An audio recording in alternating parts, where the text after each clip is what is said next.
Please remain standing whilst the Mayor's chaplain offers prayers. Thank you.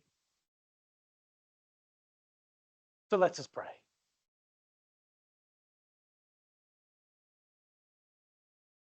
In the words of the psalmist, teach us to number our days, Lord, that we may attain wisdom.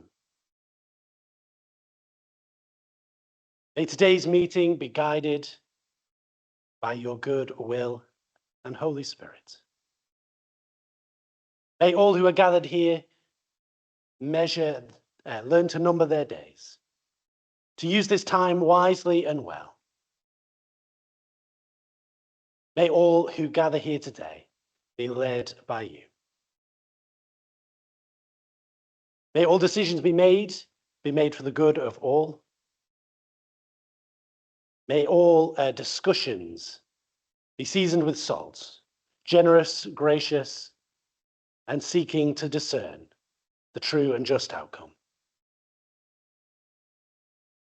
And may you bless this city of Preston.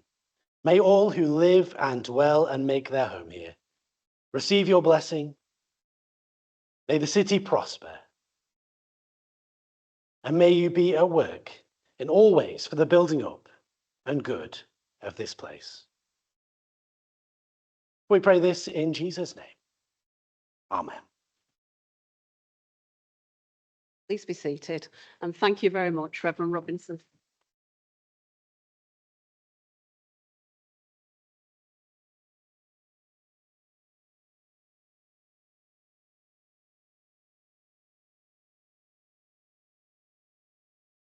Right, good afternoon, everybody. There are no plans for a fire alarm test. If you hear the alarm, please leave the building by the nearest exit. Can you all please ensure that your mobile phones are switched off or on silent? Restrooms are located on all floors, but please ask a member of staff for details should you require one. And please note that this meeting is being recorded and will eventually be loaded onto the Council's YouTube channel. Can I please remind all members that while we can disagree politically, please remain respectful to each other while dealing with Council business. Now, members of the public, members and officers, you are reminded that under the Openness of Local Government Bodies Regulations 2014, the press and public may film, audio record, photograph and use social media while the meeting is in progress for Part A items only, and as long as no disruption is caused to the meeting. Anyone filming is asked to focus their attention on elected members rather than other visitors. Now, the Deputy Mayor,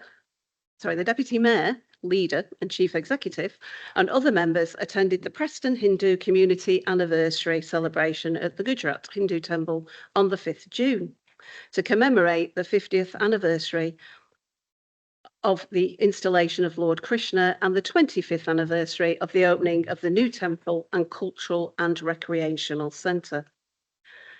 These are great milestones in the history of the Gujarat Hindu Society in Preston and Lancashire. And I've actually done the introduction for their souvenir brochure for this year, which it's a lovely brochure which celebrates this. I also believe the dinner was a wonderful celebration, and this will be followed up by the celebratory procession through the city centre on the 31st of August. I do hope you will all be available to see members of the Hindu community process through the city centre at that time. Now, the Council will be marking the 30th anniversary of the Srebrenica genocide on Friday, 11th of July. The day is commemorated to honour over 8,000 Bosnian Muslim men and boys who were killed in the massacre. Further information about our commemoration will be published and circulated to members in due course. Now, depending on how we progress today, I may adjourn to take a short comfort break, but we'll see how we proceed. So item 2 is declarations of interest. Are there any declarations of interest, and can members indicate if they have any disclosable pecuniary interests or personal and prejudicial interests in the items being discussed on the agenda?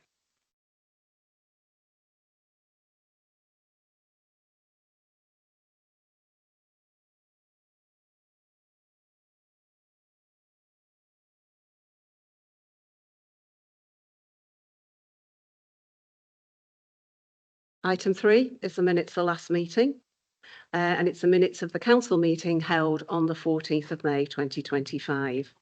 Are members happy that I sign the minutes as the correct record? Thank you.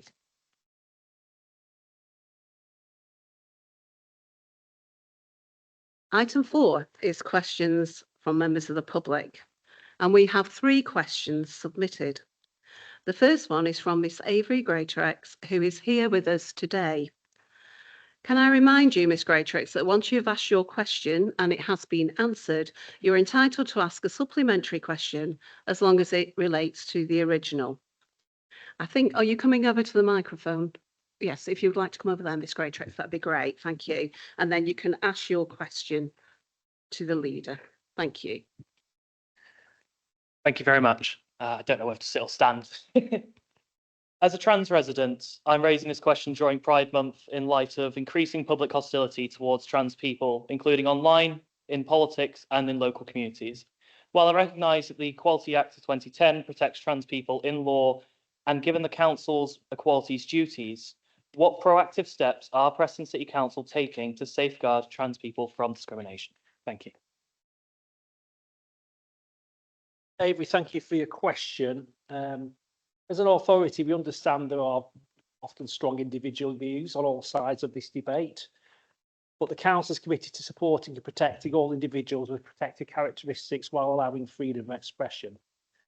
We, alongside every other local authority, are awaiting updated guidance from the Equality and Human Rights Commission on the impact of the Supreme Court decision we assured will be available in due course.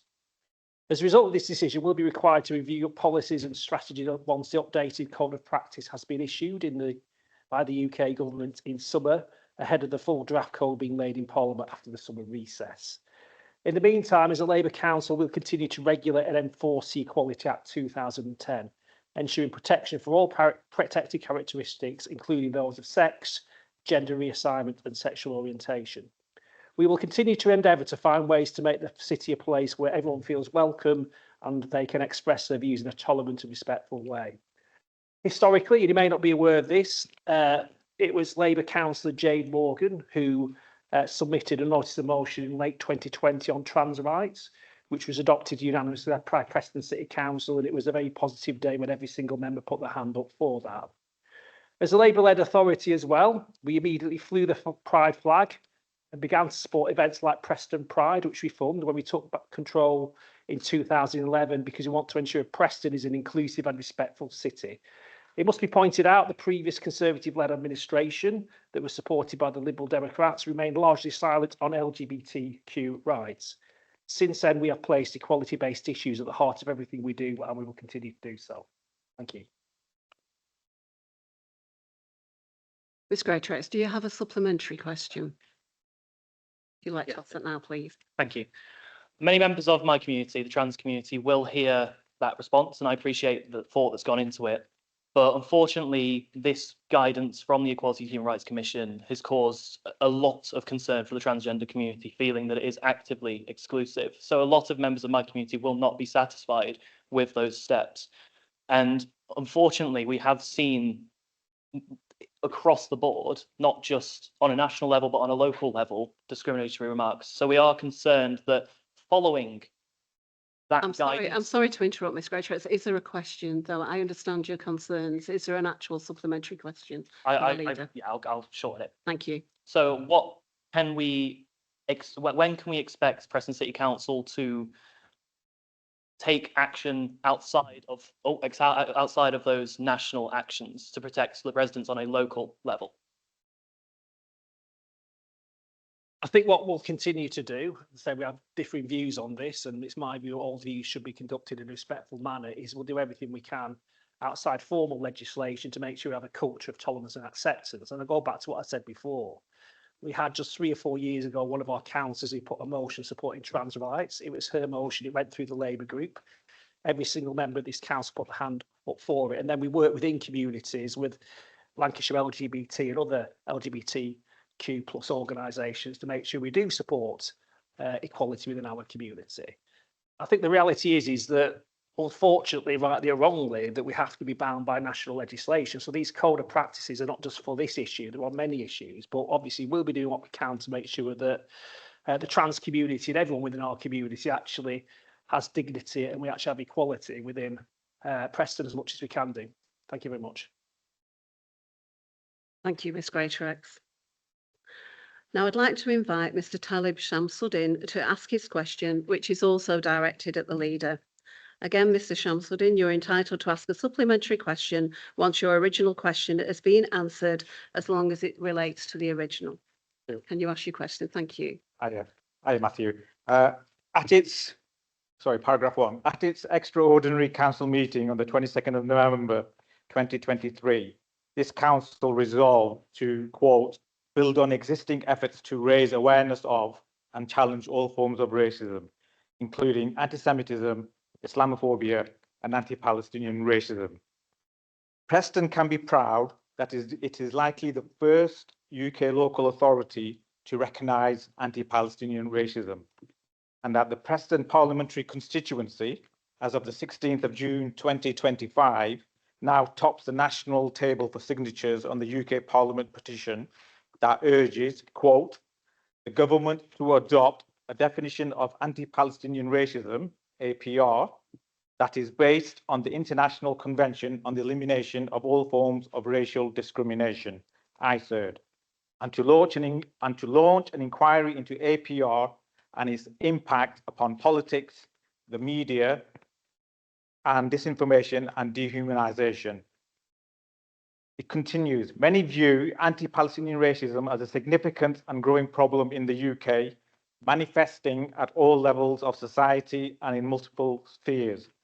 We believe this hatred reinforces oppressive and discriminatory systems, and that dehumanize and demonize Palestinians whilst also fracturing community cohesion. We also believe it damages good faith engagement on very sensitive issues relating to the Israel-Palestine conflict, creates division amongst UK communities, and hinders free expression and respectful debate. End of the petition. Paragraph 3.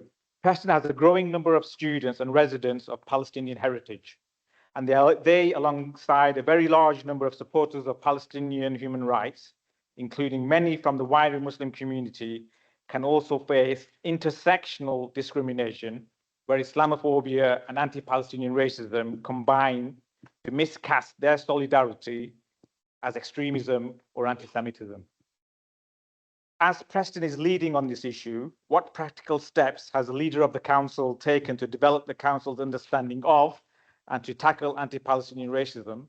And will he publicly acknowledge Preston's record petition total and encourage more residents to sign so that more Prestonians can help advance the fight against racism in all its forms?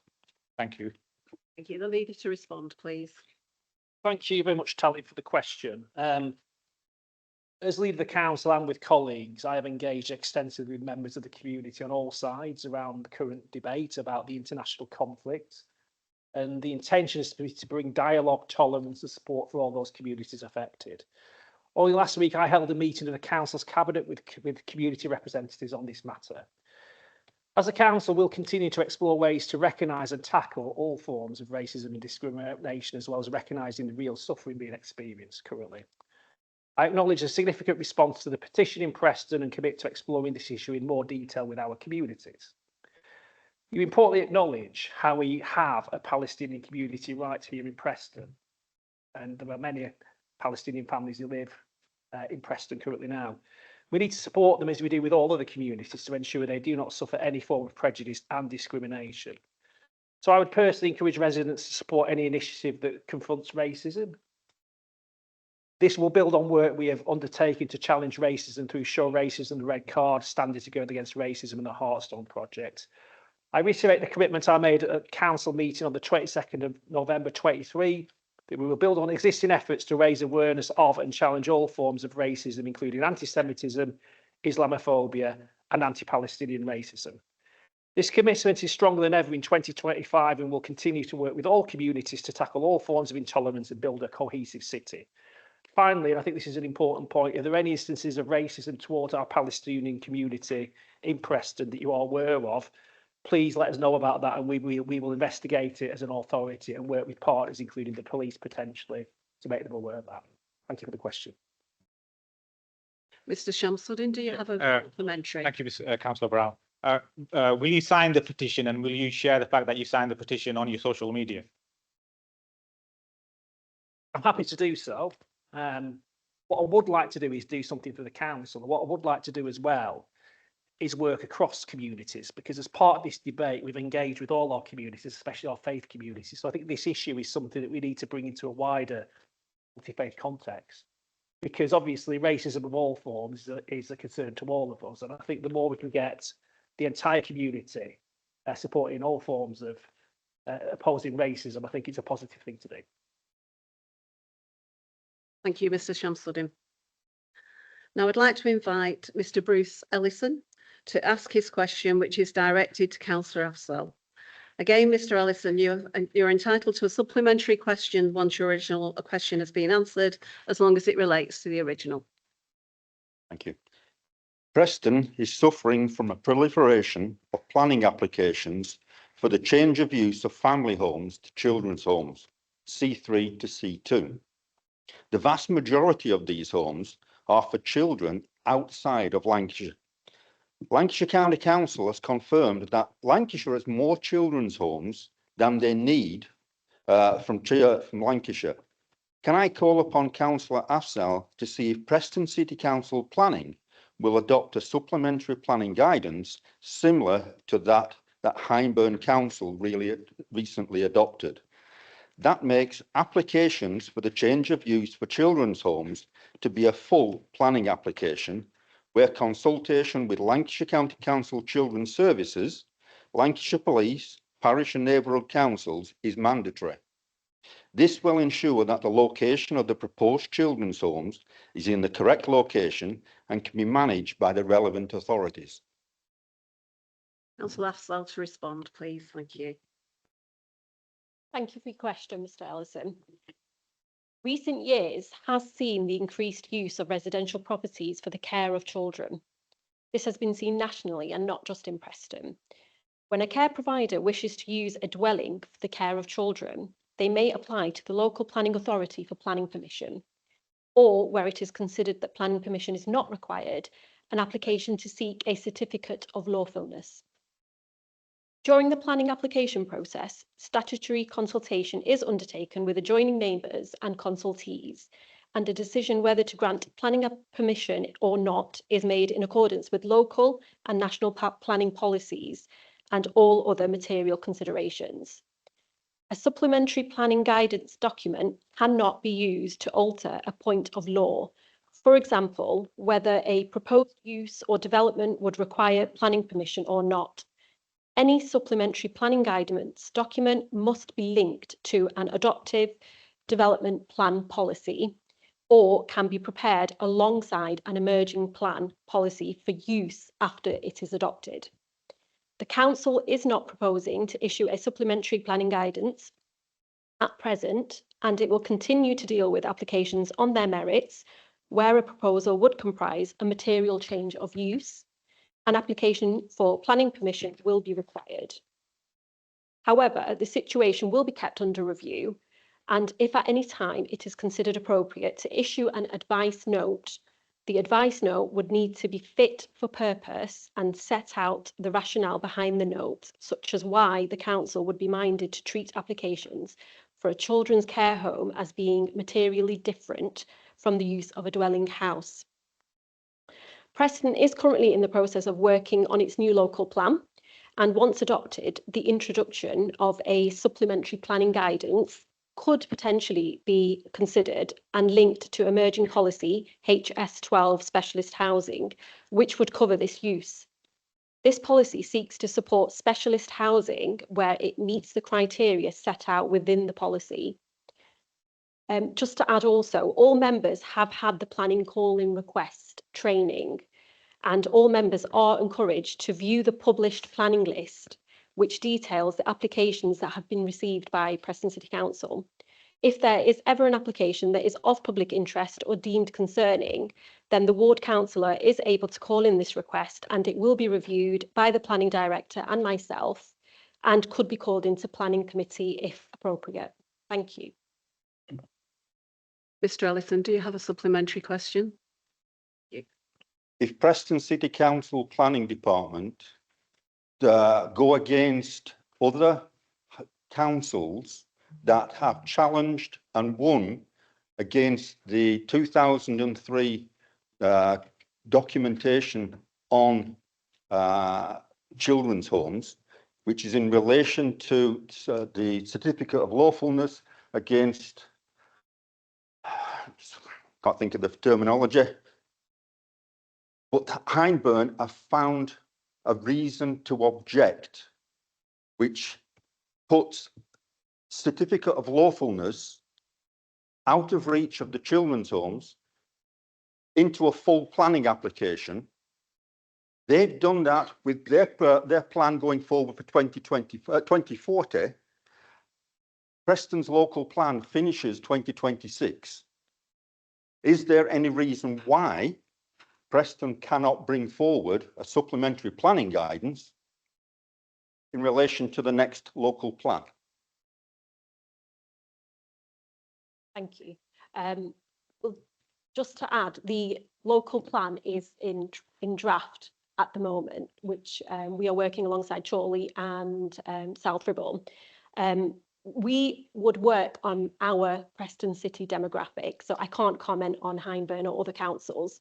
What I can say is that, as I've mentioned, the introduction of a supplementary planning guidance or a planning advisory note could be considered once the plan has been adopted, because you need to have a plan to link it to, the policy to be linked to. Also, in your question, you mentioned that there are more children homes than what we need in Lancashire. There are enough children homes in Lancashire to meet the local demand, but it's not always the suitable, good quality and good value local homes that we need for our children. Thank you. I'm afraid not, Mr. Ellison. Thank you for your question.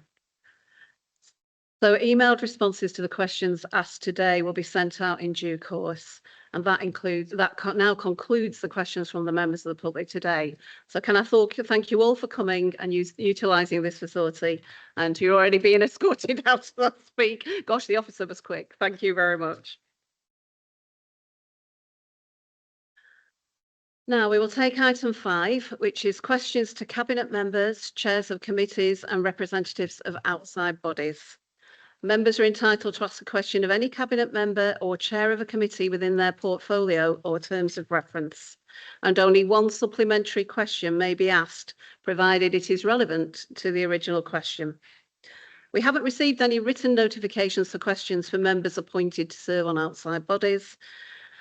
And if anyone has any questions to ask on the information items on the agenda, including any special urgency decisions, they should do this at this point, as another opportunity will not be given when we reach those items. So if you could put your hands up, please, if you wish to ask a question. Thank you.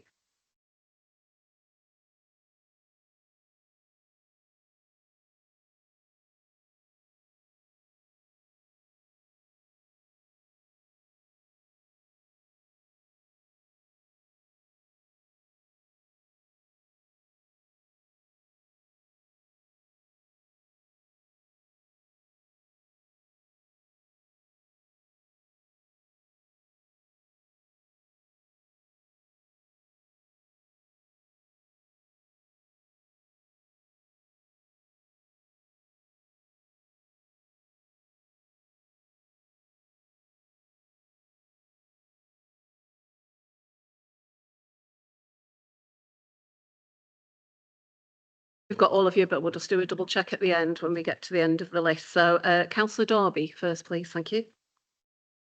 Thank you, Madam Mayor.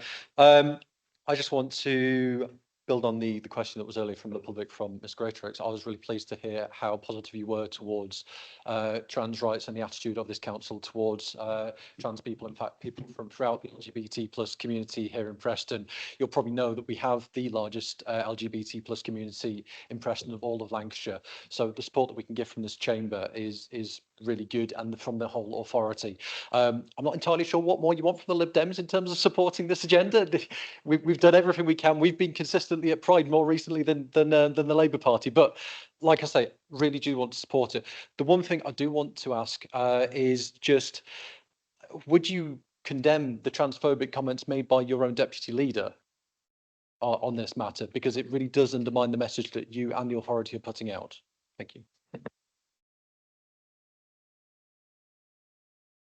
I've always stated that we should have a debate based around respect on this. People have obviously strong views one way or another on this issue, but I think we need to have this debate with tolerance and respect. And if there are any issues in terms of how people are behaving, obviously we have a standards process, and also there's obviously complaints to political parties as well. So I just reiterate that we need to actually have this debate in terms of tolerance, respect and understanding, because people's views are different. And I think trying to bring people together on this matter is what we need to do. Thank you.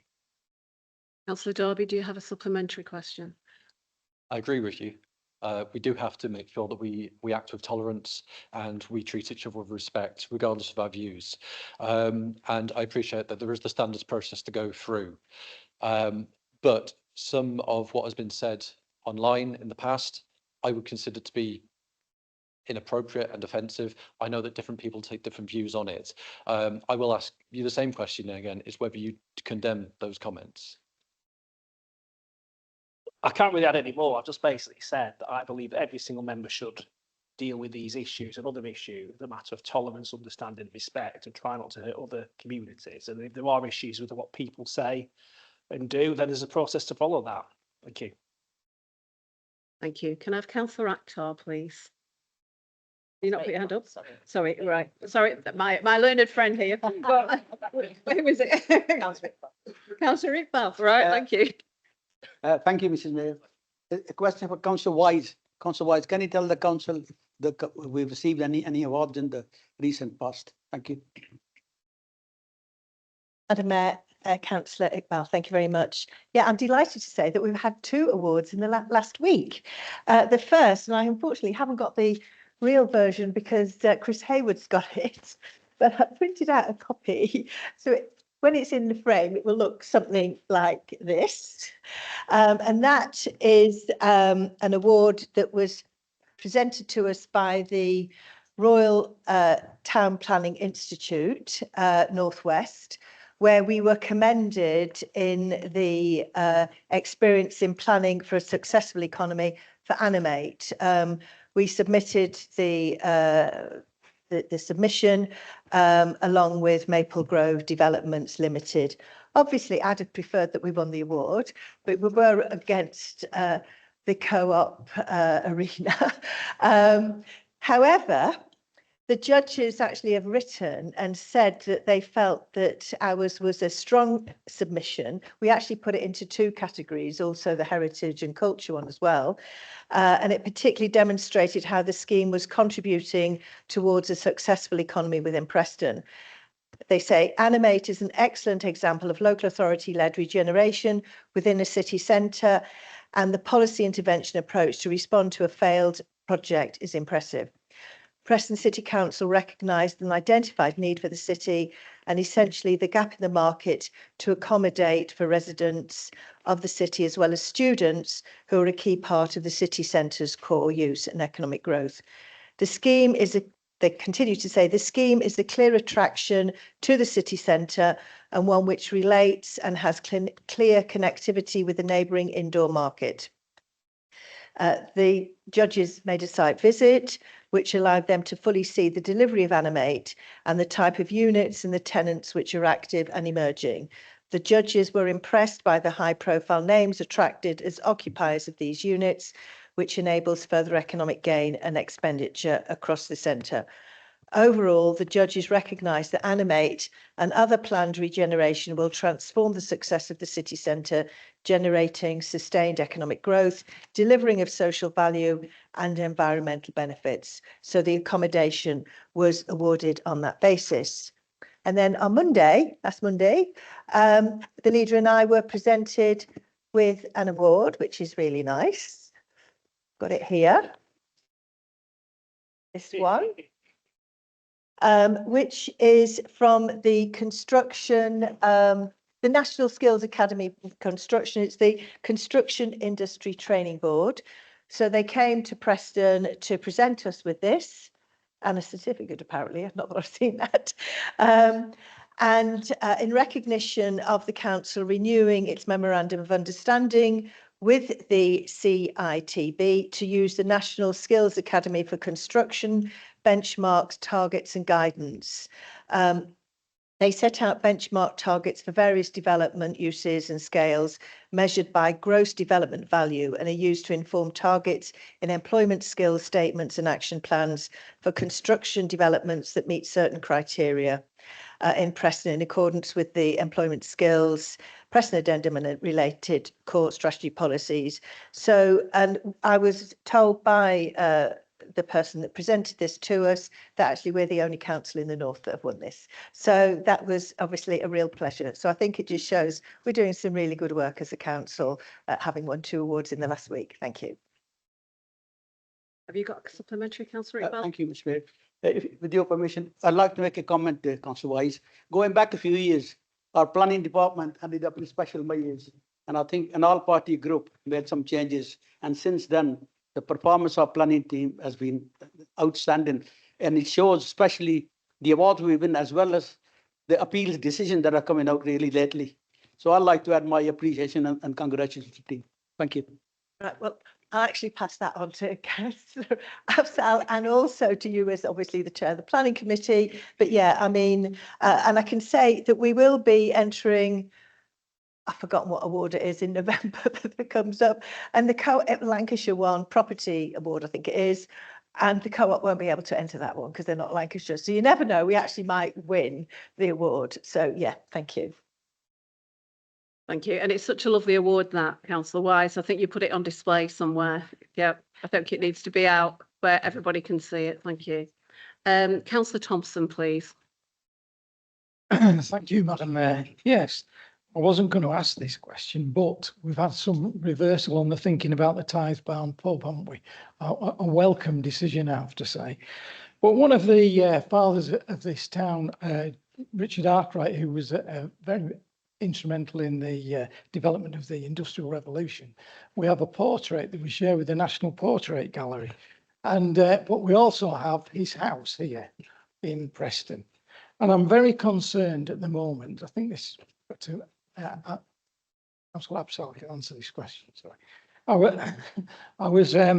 very worried about the state of the building, and it's sort of framed because of the conditions that are going on, the sort of thing that's happening with our heritage. There's been a lot of fires. There's been a lot of buildings that have gone to neglect. And looking at Arkwright House, it is a real worry. It's a lovely Georgian house, and it doesn't get the attention it should do. It's a Grade 2 star listed building, and I wonder, can you give me some sort of update on what is actually happening there? And will you step in as a council to actually help save this if need be? Thank you. Thank you for the question.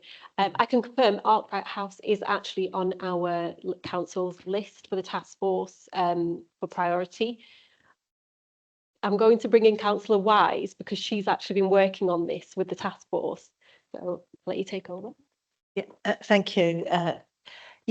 I mean, the problem with Arkwright House is it's in private ownership. And so we are really concerned about what is happening to it. Obviously, the council originally owned it and gave it to Age Concern, and unfortunately they then sold it instead of giving it back to us, which I think is a great pity, because then we could have maybe done something. But we have regular meetings with Preserving Preston Heritage Group, Councillor Afzal attends, Councillor Hull, who's not here, attends, as well as officers. And Arkwright House is on the list of what we're doing. And we are really keen on seeing that the current owner's got a ridiculous idea of having it for self-contained flats, which we don't think is in line with actually the historical importance of Arkwright House. So we're in discussions and we're doing all we can to look. And I don't know if we're able to CPO it or anything like that, but we certainly want it. It is a very, very historical building, obviously, because the Industrial Revolution, as you said, started here, and the spinning jenny, etc. So we want to see if there's any way that we can ensure that that actually stays as a historic building. So, and I'm happy to, along with Councillor Afzal and Councillor Hull, to keep the council informed about progress. Thank you. Have you got a supplementary, Councillor Thompson? No, thank you, Madam Mayor. That's great. Thank you. Councillor Ward, please. I've got a question here for Councillor Afzal. It follows on from Mr. Ellison's previous comments. I think it's worth pointing out, as an educator in the city as well, I see the impact of children's homes and their facility from both sides. Sadly, I know children who are accessing those services, and I actually know local children who are no longer able to access a home in Preston or, in fact, Lancashire, due to a lack of spaces available here. But what's ironic about that is that although the national average of population to home is 7,500, in Preston it's 5,500. Believe it or not, 8% of all children's homes in England are found in Lancashire. We are massively over proportion, but as was pointed out by my colleague before, those homes are not always run as we would like them to be, and the level of provision for children from Preston, our local area, are not always met. To give you another fact, 267 of the 282 homes currently operated in Lancashire are actually owned by agency providers and not by public service providers. And of course, why do they come to Lancashire in the first place? Often to make a profit, often because of cheaper and available labour. I heard the debate before with interest, and I heard the talk that we could put in supplementary demands. I would like to know, is it a could? Or is it we will? Because I definitely think at the moment we are letting down the children of our city. We're letting down the people of our local area who can't get quality care in our location because of private providers making a profit and maximising that profit by making those spaces available to people from elsewhere. I would also like to point out there's an issue at the moment because the lawfulness cases, of course, cannot be pulled or called in front of planning permission. I know several councillors have attempted to do this, and we've all been told in the past that it's not something that's viable or something that can be done. Thank you. Thank you for your question. A supplementary planning guidance can only be added on to a plan. At the moment, our local plan is in draft. We're waiting for it to be approved. And once it has been approved, we may consider adding it on. But as I mentioned, it's a supplementary planning guidance document cannot be used to alter a point of law. So planning policy must be followed. Ultimately, in terms of the standards of these homes, unless it's a planning enforcement issue, Preston City Council wouldn't have much jurisdiction, and that would lie with LCC. I hope that answers your question.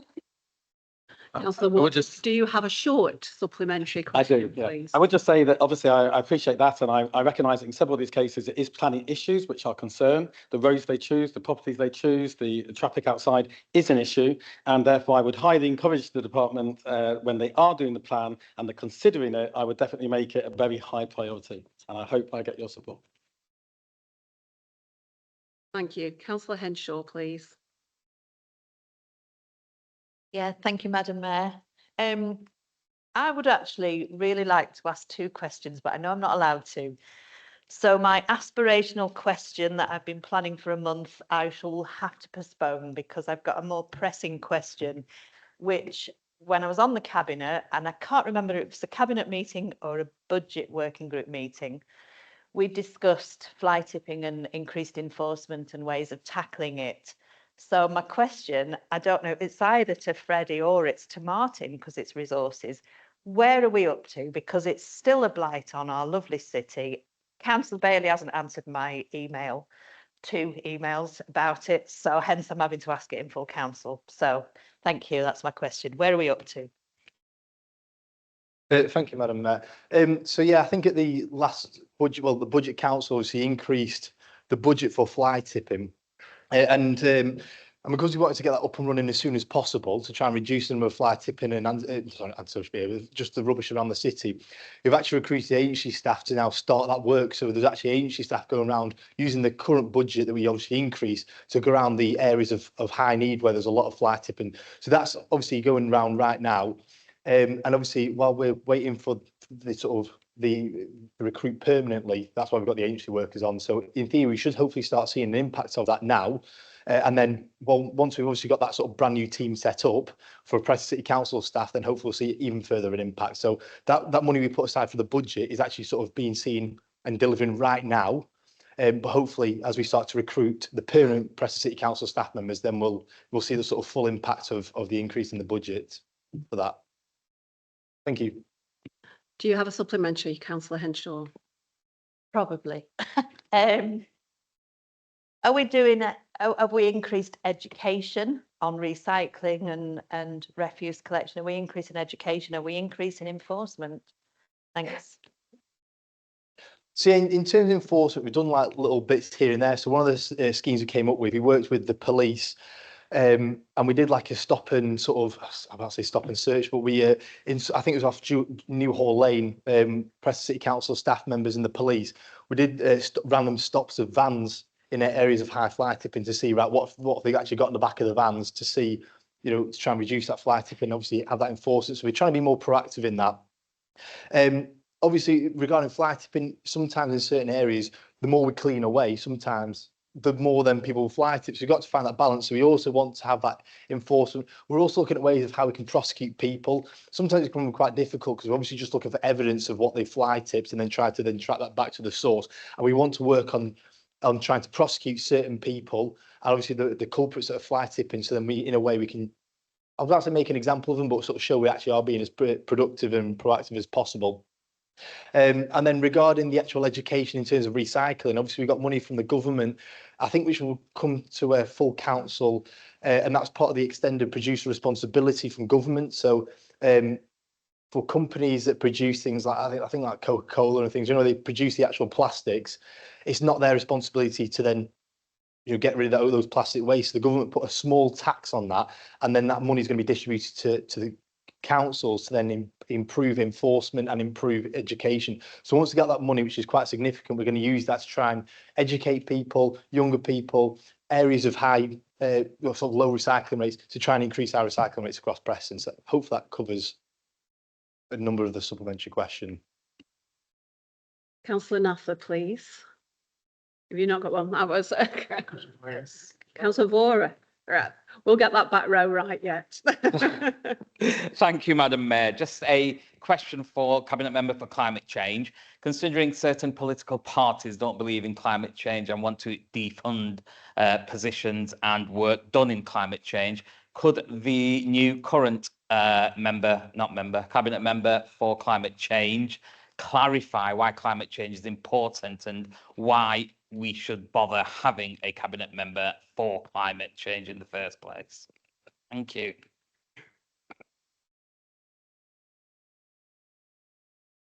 Yeah, it can be, yeah.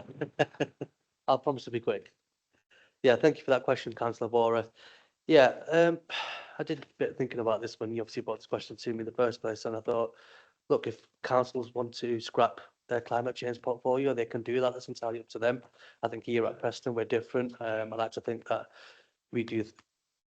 I like to think that we take this role seriously. I know we've done some great work in the past on this portfolio, because ultimately, I think what we need to look at is how is it affecting our residents?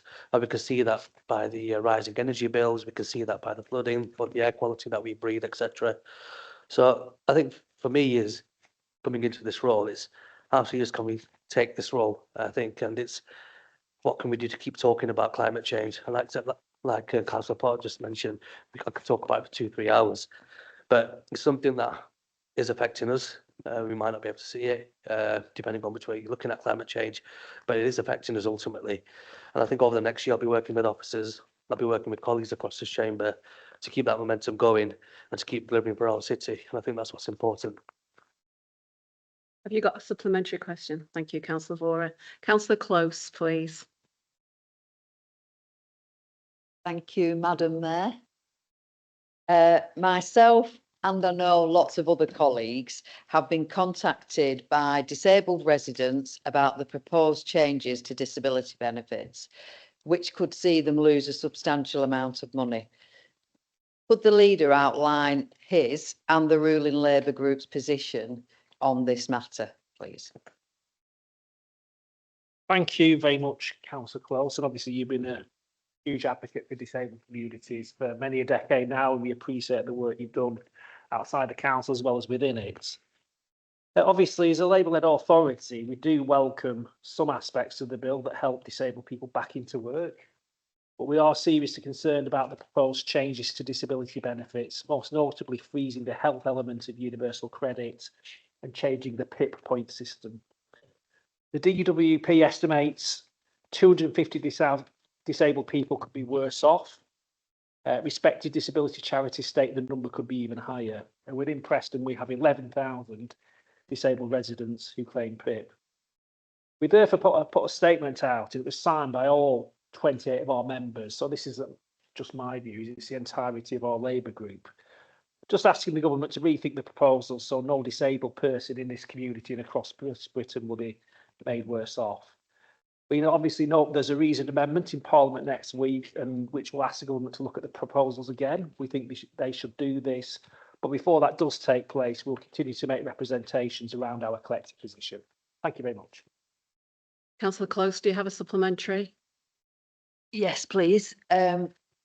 I just wanted to ask, would you be following the debate as it goes through Parliament, particularly next week, and continuing to make the party's views known? I would love to, but I'm a bit busy next week. But I will obviously catch up on what is said and done. Our position has been arrived at democratically by our group, as you know. The fact we've got all 28 to agree at the position is in itself an achievement, because obviously within a group of 28, you do have differing views. So obviously that isn't going to change. And if you look at the, I mean, there's 130 Labour MPs now, I think. You've got the likes of Sadiq Khan and Andy Burnham, the Welsh Labour First Minister, just saying that, you know, we do need to look at this again. And obviously the intention of getting people into work, very good. We support that. But the reality is that it stands, people are going to be made worse off. And that's obviously something we can't support and want government to think again. So that position will remain. And let's see how the debate continues in the next few weeks. Thank you. Thank you. Still got a number of questioners here. So Councillor Landless next, please. Thank you. Thank you, Madam Mayor. My question was going to be to Councillor Kelly, the Cabinet Member for Communities, but I can't see him. So, Matthew, you might have to sort of pick up on this one. It's relatively easy, but prior to 2018, the City Council, County Council representatives and the parish representatives of the parish councils used to meet regularly to exchange information and get views of the parish council and the neighbourhood councils. Since 2018, this was replaced by a county council champion, but Preston didn't have a similar role from the city council. And since then, there has been no forum for the parish councils, the neighbourhood councils, to meet with the council, meet with the county council, to ascertain views and exchange information and discuss strategy. What I'm asking is, would the ruling group consider appointing or adding on to a member champion's role, a champion for the neighbourhood councils and the parish councils, and maybe even consider going that step further and re-establishing the rural forum? Thank you. Obviously, we need to look into it, but we'll do what we can to make sure every community is included in Preston, including our rural community. We do actually have impact assessments with all our policies, which make sure that rural communities and the effect of rural communities are looked into it. Not all parishes are rural. This is true. This is very true. Sorry, John. But yeah, I'm happy to look at doing more on this. I suggest that we have a meeting with, I think it would be the Deputy Chief Executive and the relevant Cabinet member, which would be Councillor Kelly, but I think potentially Councillor Afzal as well, about how we can take this forward. So if you're open to it, we'll have a a Teams or an in-person meeting to see what more we can do. I think a lot of this can be done informally through having more of a dialogue around issues that are important to parish councils rather than setting up formal mechanisms. But I do give you the pledge, we will look at it again. All right. Thanks. Have you got a supplementary, Councillor Landless? No, thank you, Madam Mayor. Thank you. Councillor Bell, please. Thank you, Madam Mayor. The Preston City Council social media protocol is aged 8 years old this year, and that was set up in 2017. In January 2024, an updated protocol was added to the agenda, then removed. I asked a question in April 24 of why this was removed. I think the answers at the time, just to remind members that the consensus was it does need updating, but the ruling group didn't like what was being put forward. And there was a discussion that councillors must, be allowed to speak freely. Freedom of speech is very important, which I absolutely agree with. However, the current policy is quite clear. It says, the key to whether the code applies is whether you are or you appear to be acting in your capacity as a member of Preston City Council, not a private individual.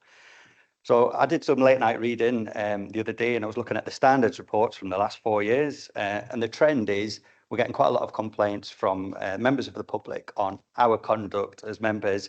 That has seemed to have gone up over the last couple of years. It is dominated by complaints about social media. If you type in Preston social media into Google, you'll get quite a lot of news reports over the last couple of years. One quite recently that I won't go into depth on regarding the conduct of or alleged conduct of our members. So it's quite clear the public is very frustrated with this. Standards Committee often takes no action, so I'm not sure if the Standards Committee is weak or the policy isn't fit for purpose. Other councils across the country talk about blurred identities where it's not clear if you're speaking on behalf of your party, on behalf of you as a private citizen where you can express your own views, or you're speaking as a councillor. So I would just like to ask the leader, does the leader agree that we need to do better as a group, and will you commit to a revised social media policy? Thank you. This is under me, it's governance really. Nothing's happened regarding that protocol that we rejected, the updated one. There were several aspects of it that we didn't like.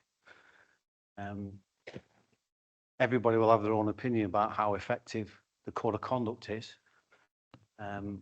Those arrangements were passed down to each council to develop their own governance arrangements and codes of conduct a number of years ago.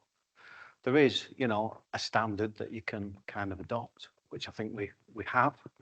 So if it's not effective, there are dozens, if not hundreds, of councils using very, very similar models. Just recently, a week or two ago, I've had a meeting with an officer about the code of conduct and about some changes because I feel it doesn't work for the complainants. As you've said, people are complaining, it's just being thrown out pretty much. They don't understand the code and what breaks the code. Maybe the members don't either. So I've suggested a few changes. I'm not going to go into details now. They're being checked for whether they can be included. I think it would clear some things up a bit on whether, councillors can defend themselves publicly against false statements, misleading statements about them. It's very difficult at this time for the council and members to say certain things back to people on social media or anywhere else for that matter when things are said wrong about them. So there does need to be something happens on it. I agree. It's just not top of my agenda. There's so much going on here. We're trying to do a lot before this council possibly disappears. I've never been able to put it top of my agenda. Obviously, when we sent that protocol back, we just haven't revisited it. We could debate it forever, and we'd all have a different view on it. Is it causing a major problem? Really? I don't know. That's another matter of opinion. I don't think it's a big enough problem to spend a lot of time on it. But I have asked for some changes. We'll see. Do you have a supplementary, Councillor Bell? Yes, given that you've said twice now that you know it does need update, so will you commit to coming and update back to this house before the end of the year, say? I'll update you on what I've asked for. I can't commit to bringing a new policy back. I can't commit these officers to that when we're asking them to do so much at this time. Councillor Jewell, please. Thank you, Madam Mayor. My question is to Councillor Bailey in relation to Haslam Lodge on Haslam Park. I wrote to officers back in March and they advised that you were working on plans for Haslam Lodge. Could you give us an update in terms of those plans, please? Thank you, Madam Mayor. I was going to say, just quickly before I answer your question, I realised that when Carol asked her question, I actually missed, as soon as I sat down, I was disappointing myself because I remember I missed saying about the Little Lotto thing that we've also done so like a bit of publicity on. So you might want to read up on that for the LEP, which is a great initiative to try and reduce litter and also rewarding people who go around litter collecting anyway. But yeah, just obviously to answer your question, obviously the lodge is currently boarded up, and that's obviously for like security reasons. And I know that the Reform County Councillor Lee Slater has been making a bit of noise on Facebook. What did I say? Did not get well. I'm glad he didn't. But I know he's been making noise on Facebook about we're going to demolish it. There's no plans to demolish it. Obviously, it's boarded up for security reasons. It's not actually a listed building at this moment in time, but the actual building itself isn't listed, and it's quite complicated because of the actual toilets that are built onto it. It might take some significant funding to potentially, get it back up to a decent standard, but that money will depend on what actual use it's going to become.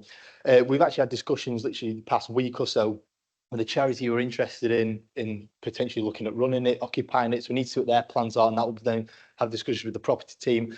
But also as well, we're open to other options. So you know how I think previous full council we accepted 33 grand from the ECB for cricket wickets.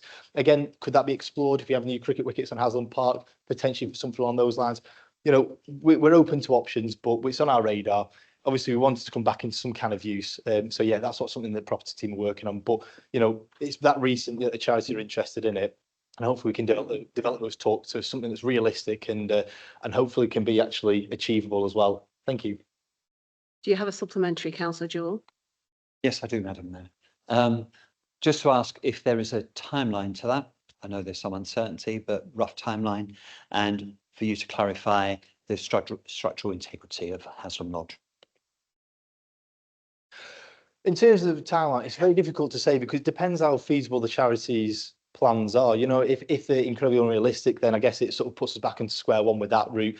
We don't know if there's other charities that might sort of start some interest from other charities as well, if they might be potentially interested. So I don't know in terms of timescales. I think it depends on how feasible those charities' plans are. So I can't comment on that. In terms of the actual structural integrity of it, the building is pretty sound, but obviously it does still need quite a lot of work doing to it. Thank you. Councillor Whittam, please. Thank you, Madam Mayor. Quick question for Councillor Bailey. Will he join me in recognising and thanking for the work done by the neighbourhood services and legal teams for the speedy way in which they expedited the removal of members of the travelling community from Grimsby Green this week? It was an excellent example of cooperation, and it will allow the biggest event in Grimsby Village calendar to go ahead, namely Grimsby Field Day this weekend. Thank you. Yeah, thank you for your question. We've actually had quite a number of travellers in Preston this summer. I think maybe a bit more than normal. Obviously, when travellers, pull up onto our land, our parks, green spaces, etc., we always make sure we carry out welfare checks to ensure the safety of the families that are moving onto the fields. But what we've done this year is we've actually taken out an injunction to try and speed up that process, which obviously has cost us as a council quite a lot of money. But it's actually then sped up that process. So when travellers then entered one of our fields, instead of having to go through like the court cases and time, and then eventually then going up with eviction notice, we've been able to speed that up. So we've actually been able to remove travellers quicker while still maintaining the welfare check. So I think it's been good for both parts. And obviously I hope the Grimsby Field Day goes as well as it plans to. Thank you. Do you have a supplementary, Councillor Whittam? Councillor Brooks, please. Thank you. Oh, thank you. My question is to the member for climate change. Please can you give me your view on Preston's recent climate scorecard result? And also if you can share how the council plans to respond and build on the work that's already happening. Thank you. Yeah, thank you, Councillor Brooks. Yes, unfortunately, the scorecard showed we were below average. Preston scored 26%, placing us in the lower third of district councils, compared to a national average of 35%. That being said, the score doesn't really reflect the work that's actually happening on the ground here in Preston. The assessment of the scorecard is based on only what's publicly available online. We have reviewed the results, and what we found is that in several places, the work is actually being done in Preston, but it either wasn't clearly visible, or it was pretty much difficult to find. That's on us, obviously, but if it had been, our score would have likely been much higher than what it is now. In terms of trying to fix that, we're already working on an action plan as I speak, sorry. But I also think it's important to recognise the positive work that's currently underway. We've launched the Preston First Climate Jury. That's made up of local residents who developed 24 clear recommendations. Those are now shaping our plans moving forward. We've secured funding for energy efficient home upgrades. We're supporting the Green Skills programme at Preston College. We've improved walking and cycling access, including upgrades to the Gill Wheel. And we're also working with schools, local groups and community partners on climate awareness and food and transport. Another point to note on the scorecards is that we did score the strongest on buildings and heating, 42%, and also community engagement at 33%. But yes, I agree there is more to do on this in areas such as biodiversity and transport. But as I said before, an action plan is being developed, and I'm fully committed to delivering our manifesto, which is to continue to build a fairer, a greener Preston for everyone. So thank you. Councillor Brooks, do you have a supplementary? Yeah, thank you for that. So can I take it from that next time they do a scorecard result, we're going to show improvement? Yes. If not, you can hold me to account then. I think it's every 3 years, I think the scorecard's revised, but I'm not sure if we can update that accordingly as we go along. But I can find that out. Okay. Councillor Green, please. Thank you. So I realise I think my question probably covers a couple of bits that are being addressed, so it might be for a few people, if that's all right.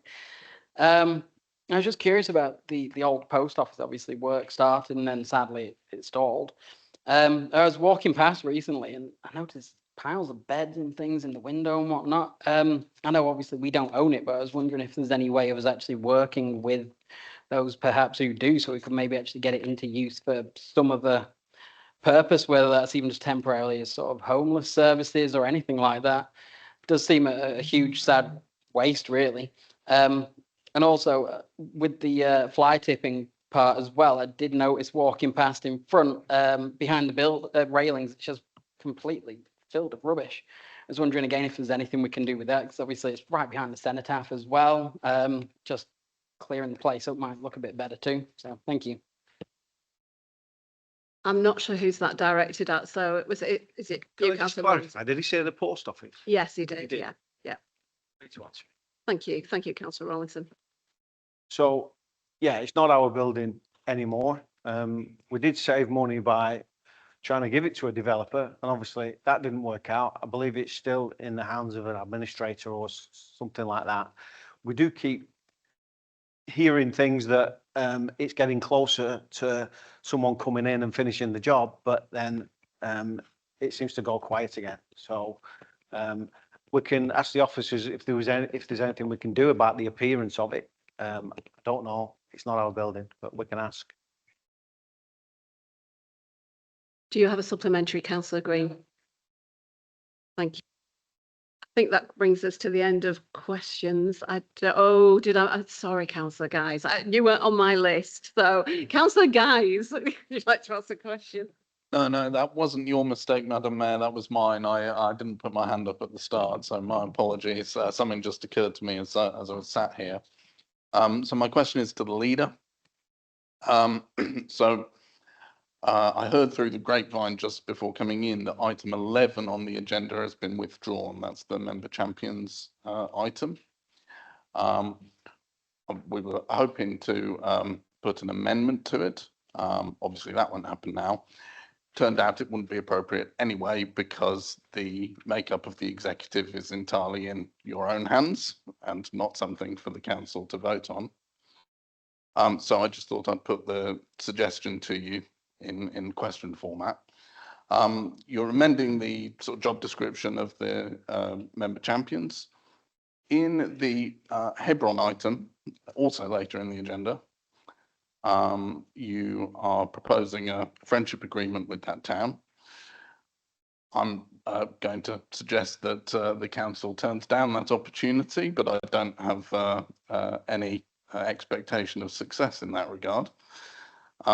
So if you're going to do it, in the report it said that you would get the member champion for communities to lead the group that takes that agreement forward. And so it seemed a missed opportunity if you're changing the job description not to include that in their job description. So I'm just wondering now, A, why was the item withdrawn? And B, would you consider adding that into the job description when presumably it comes back or you amend it off your own back? Thank you. Well, I hate to say you've got a good point, but you've got a good point. And there's a few little things in that report that we think need looking at before we accept it. And that's another thing you pointed out there, perhaps, that could be included or changed. And there's a few other things. I think some of the member champions have had a lot of input into their job description and some not so much. So that's not anybody's fault. It's just the way it is. And we're going to withdraw it and hopefully just tinker with it and bring it back as quick as we can. Do you have a supplementary, councillor Guys? No, I think saying I had a good point is that's as good as we can hope for, really. Yeah, quit while you're ahead is my advice on that one. Right, then we've come to the end of questions, so we'll move on to item 6, which is a report on the financial strategy outturn 24-25. The report was unavailable at the time when the agenda was printed. However, I am agreeing to consider the item as an urgent one, as external information required was not available at the time of the publication of the agenda. Councillor Rawlinson, are you moving this report, please? Happy to move it. I think if you've read the report, I'm sure you all have, it looks like quite a mixed picture. It seems to be a conflicting picture, but there's an underspend which is almost entirely slippage, which will be spent going forward. There's a very slight overspend. I mean, 50,000 out of a 23 million budget. The budget's effectively balanced. We've actually spent less than we've had coming in, so our balances will go up, and we'll keep those high balances again, which do allow us a little bit more freedom financially. There's increased debt on property, which suggests that business is not doing so great, and yet we've collected more business rates than we expected. So one of the big problems financially is homelessness, temporary accommodation. It's affecting most councils, and lots of councils are looking at how they can deal with this and hopefully find ways so that it doesn't cost taxpayers so much money, and we are looking at ways we can do that. So the capital budget is balanced. We may have spent a bit more on disabled facilities grant than we actually had to spend, so we need to figure that one out, but we will do. Now, obviously that's not necessarily a bad thing if we do more disabled facilities grants. The treasury management is very good. We've received around 400,000 more in investment income than expected. So obviously that helps us financially too. Yeah, that's it. I'll move 2.1, please. Is there a seconder, please, for that? Councillor Wise, thank you. Are there any amendments? And are there any questions on this report? Councillor Landless, please. Yeah, it's a quick observation, Madam Mayor, thank you. It's just, you mentioned when you introduced this item that you've taken it, the report was laid out and you take it as a matter of urgency to put it on the agenda and what have you. Can I just make a I'm the dim-witted one that represents us on the finances and what have you, that, you know, we got a bit, you know, going forward, can I ask that we try and produce, I know everybody's working under intense pressure and time constraints or what have it, but can I ask that hopefully in the future that this particular weighty tome is produced a little bit earlier to give us time to properly digest it and be able to make comments or questions and what have you. Thank you. Thank you, Councillor Landless. I think I said at the beginning it was due to external information not being available as part of the report. So I think in this case we didn't have much option, but yes, I'm sure that the administration will take your point on board. Can we now vote on this item, please? All those in favour, please show. Thank you. Anyone against? Any abstentions? That's carried then. Thank you.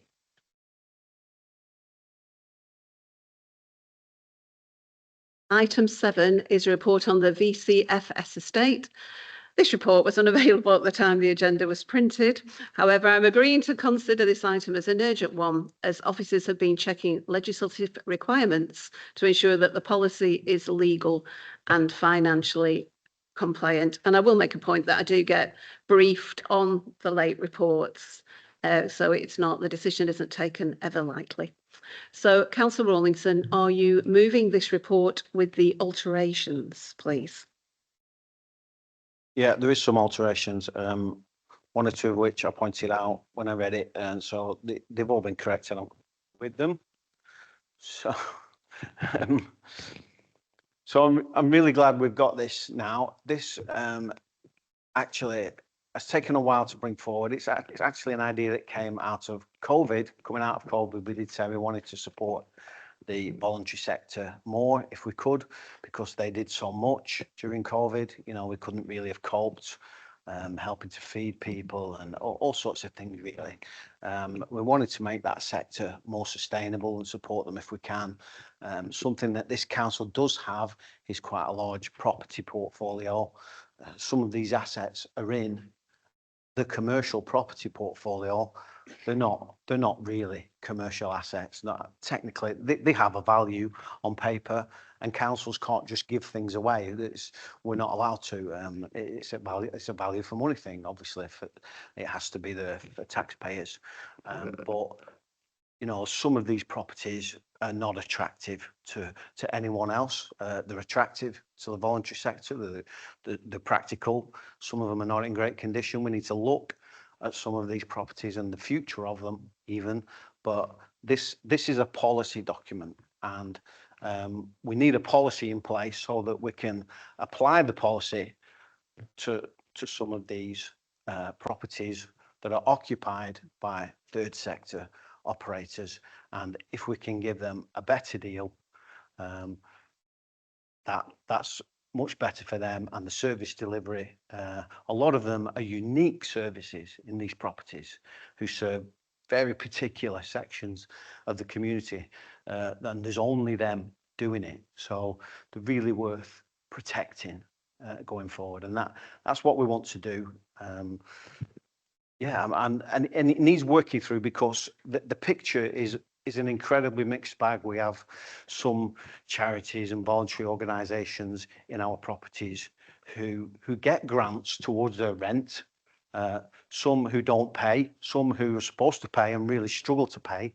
So we really need to clean that all up, go through them all one by one, unfortunately, and get them all on a similar deal if possible. If they're in a property that really is a commercial property, then it may not be included in this, but we're going to help as many of these groups as we can. I'm going to do as much of this as we can before we disappear, hopefully, but we'll see how far we can get. Thank you, Councillor Rawlinson. Is there a seconder for that item? Councillor Wise, thank you. Are there any amendments, or does anybody wish to speak on this item? No? Okay. So can we now vote on this item, please? And so we're voting on the report with the alterations. Thank you. So can we all vote? All those in favour, please? Thank you. Anyone against? Any abstentions? That's carried. Thank you.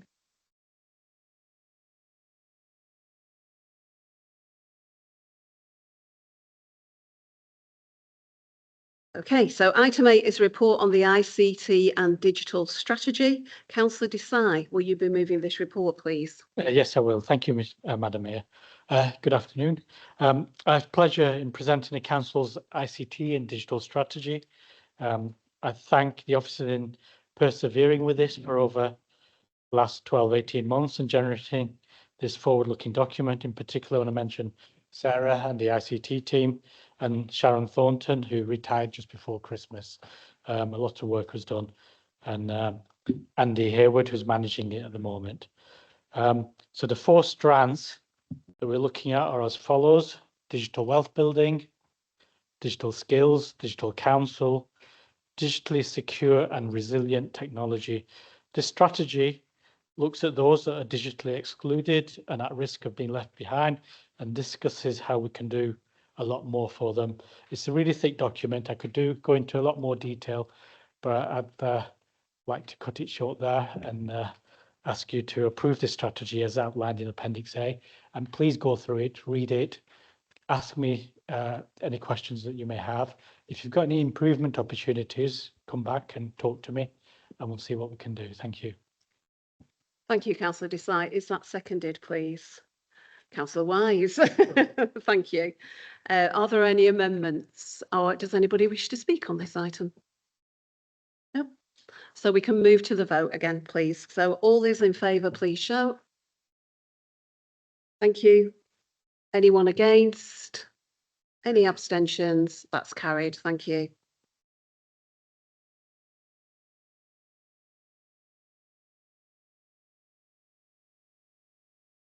Item 9 is a report on an agreement to enter into a friendship arrangement with Hebron. Councillor Brown, will you be moving this report? I will, Madam Mayor. Obviously, Councillor Kelly will be the natural cabinet member to move it. Obviously, as leader, I will do that in his absence. This council wants to extend our hand of friendship to Hebron as a symbol of support for the people of Palestine and those of all faiths and communities who suffer conflict across the globe. As an authority, we remain appalled by the scenes of devastation and the loss of innocent human lives within the region, and add our voices to those calling for an end to the violence. The situation seems to worsen every single day. We need to have the moral courage to continue to speak out both as a local authority and as a city. I quote directly from a statement by the United Nations Human Rights Office this May, entitled "End Unfolding Genocide or Watch It End Life in Gaza," which said, escalating atrocities in Gaza present an urgent moral crossroads and states must act now to end the violence or bear witness to the annihilation of the Palestinian population in Gaza, an outcome with irreversible consequences for our shared humanity and multilateral order.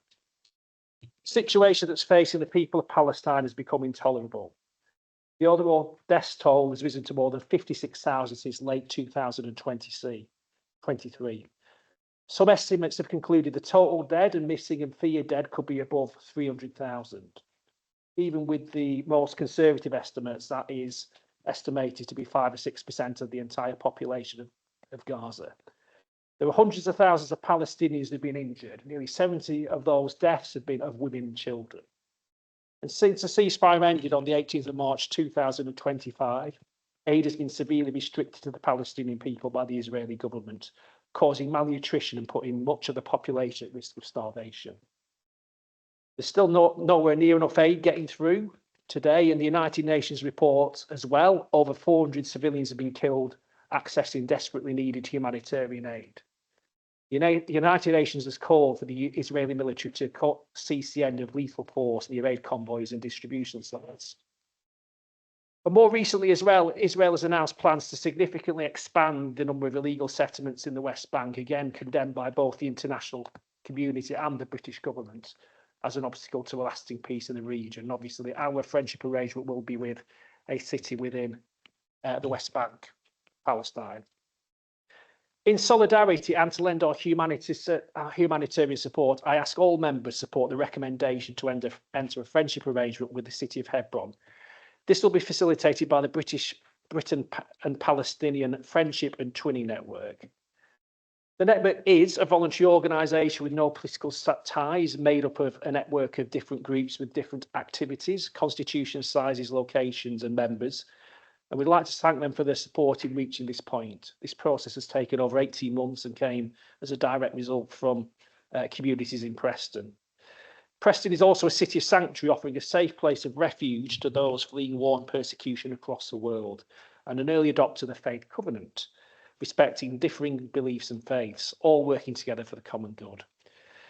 The progression of the friendship will be supported by an informal network of representatives of interested parties, and initially chaired by the Council's Champion for Communities, Councillor Carr. I want to thank Louisa for the work she's done on this over the last 18 months. All representatives of the faith covenant will be invited to sit on the network, as well as other key representatives from public, civic, education and private business organisations, so our university and hospital, for example. And crucially, I alluded to this before, we must remember we do have a Palestinian community here in Preston who live here, they work here, they raise their families here, they worship, they socialise and contribute to our community in Preston every single day. And as part of this process, we've also consulted with the representatives of our planning community alongside faith communities across the city through Council Card and the Faith Covenant. So we've used the Faith Covenant, but actually spoke directly through Nouida to representatives of the Palestinian communities, and hear some heartbreaking stories of the scale of loss of the relatives and friends as part of this ongoing conflict. Hebron is considered one of the oldest cities in the Middle East, located in the southern part of the occupied West Bank, 30 kilometres south of Jerusalem. It has a population of more than 200,000 and it's believed to have lots of commonalities with Preston, including a multicultural and diverse population. Hebron is a chief commercial and industrial centre in the region, with its main trade in limestone from nearby quarries, and with a local reputation for grapes, figs, ceramics, plastics and pottery. A proposed friendship arrangement with Hebron is not merely a symbolic gesture. We will do what we can to offer practical support and aid and seek to build links between local schools, churches, mosques, community centres and other types of organisations. We will promote the need for peace to prevail, and hopefully after the conflict in the region ends, we can arrange visits to both Palestine and Preston to promote greater understanding, lasting peace and friendship for all. We do appreciate the complexity and emotive nature of this proposal, but feel we owe it to our diverse local communities to recognise the plight of innocent people, especially women and children caught up in the current conflict. As I said, we have a very substantial Muslim community within Preston, and obviously outside the Muslim community as well. The amount of correspondence we have there's been basically nothing I've seen around an international issue in my time in politics, which is now quite long. In October 2023, this council condemned the Hamas terrorist attack on Israel, and the actions we have taken since has always been to speak out on behalf of all innocent victims of violence in the region, promote peace, dialogue and a just and equitable political settlement for everyone within the region. That is why we displayed the town hall, the peace flag above the town hall for a considerable period of months. So in that spirit, we would like to progress our friendship with Hebron by building bonds and strengthening ties and developing lasting relationships built on understanding, openness, tolerance, and most of all, promoting peace. This council wants to promote peace. I hope our members will support this today and we can move to have this friendship arrangement with Hebron, which has taken some months to achieve. Thank you very much, Madam Mayor. Thank you. Thank you, Councillor Brown. Have we got a seconder, please? Deputy Madam Mayor, would you wish to speak? Yeah, Madam Mayor, in my capacity as the Member Champion for Communities, I would like to second this report and speak on it. Thank you. Members, you've already heard from the leader, Councillor Brown, giving you outline of the journey of how we've reached to the friendship arrangement and the reasons why we've approached it in this way. I would also like to say that this friendship arrangement is a humanitarian gesture, which is in the report, a peace-building initiative aimed at supporting a region affected by conflict, As a city of sanctuary, we have many people from across the globe that come from regions of conflict, and we offer support. Locally, we offer support to marginalised communities that are affected, they're impacted, and this is no different. The goal is to foster connections between Preston and Hebron through partnerships in services, through education, schools, colleges, health, and vocational initiatives and centres. We will look at exchange of visits, and in particular, those communities or those individuals that have been impacted. And during conflicts, the main people that are affected the most are women and children. And it's to give these children and women an opportunity to exchange, for us to understand what is going on in Hebron. How can we in any way in Preston improve their lives, if any way we can? It can be through economic growth, through our cooperatives that we have in Preston, the Preston model that works here. We also know that in Hebron, there are many cooperatives, which usually in areas of conflict are operated by women, just to sustain economic viability, and also about livelihoods. So in this friendship arrangement, Preston, you know, we will be fostering good relationships, and I think it was supporting a conflict area. And also, I would just like to mention and say that in the report, it's also mentioned about looking at going forward with a town in Israel. We have said that we have approached through our Faith Covenant lead that to have a similar organisation like the Palestinian twinning relationship that we have to go through that. So that's what I would like to just say, and hope that everybody can support this report. Thank you.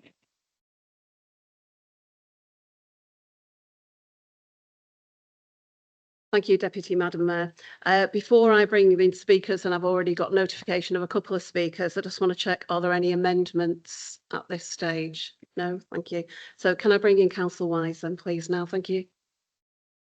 Thank you, Madam Mayor. We're living in really scary times, so our friendship with Hebron is important. It's recognised that the West Bank should be a completely Palestinian territory, but Israel does not accept this.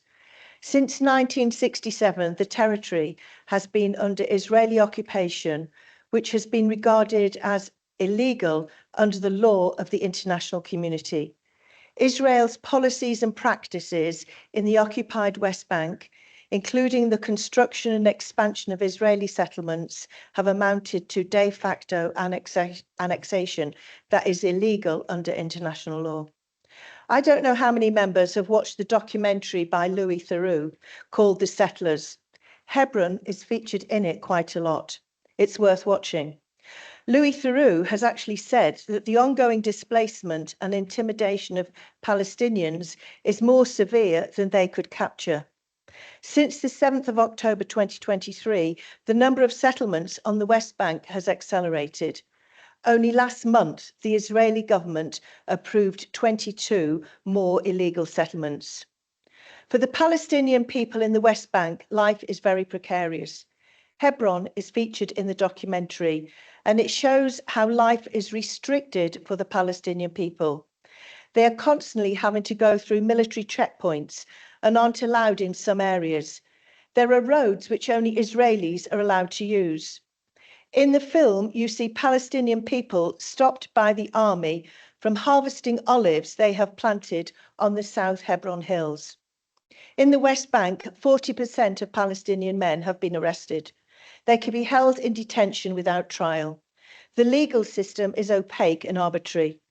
The fact is, the West Bank is an unequal society. Children must go through military checkpoints to get to school. Adults must go through military checkpoints to go to work. Checkpoints are a constant feature of the Palestinian people's lives. Isa Asmo is a Palestinian human rights defendant and he's featured in the film on Hebron, where he's lived since he was born. Since the documentary, Israeli settlers and soldiers broke into his yard, vandalized it, and assaulted him. Soldiers made no arrests, but instead threatened to arrest him if he filed a complaint. Then one morning at 4 a.m., young settlers made a bonfire on private Palestinian land outside his home and chanted that they hoped to see him killed. One individual showed up right in front of his house in army fatigues and with a semi-automatic rifle to intimidate him. Israel says that we must use our voice and take action. The Palestinian people are relying on us to keep highlighting Gaza and the West Bank and to hold our parliamentarians, governments and corporations to account. He says that without concrete actions now, the Palestinian people will be erased across the West Bank as well as in Gaza. 40,000 Palestinian refugees have been expelled from their West Bank homes since January. 20 Palestinian communities have been expelled from their West Bank lands after attacks from settlers and the occupying army employing bulldozers. He says that the Palestinians need protection and justice now, before it's too late. Now there is a move to actually have settlements in Gaza. I can't speak on this issue without mentioning the horrors the Palestinian people are living through every day in Gaza. More than 56,000 people, mostly civilians, have been killed in Gaza by Israel, according to the Health Ministry, since the 7th of October 2023 Hamas-led attack on southern Israel, where militants killed 1,200 people and took about 250 hostages. At least 40 Palestinians seeking aid in Gaza were shot by Israeli forces on Tuesday, local medics and officials said. More than 500 people have been shot dead by Israeli forces in the past month as they travelled to get food from a new US and Israel-backed private organisation called the Gaza Humanitarian Foundation. Gaza is now seen as the hungriest place in the world. The UN Special Rapporteur, Francesca Albanese, on Tuesday called for sanctions against Israel without further delay, citing its actions in Gaza as genocide and one of the darkest chapters in history. I hope that this small act of friendship with Hebron will show that we're not forgetting the Palestinian people and their struggles for self-determination and the right to peaceful lives. Thank you.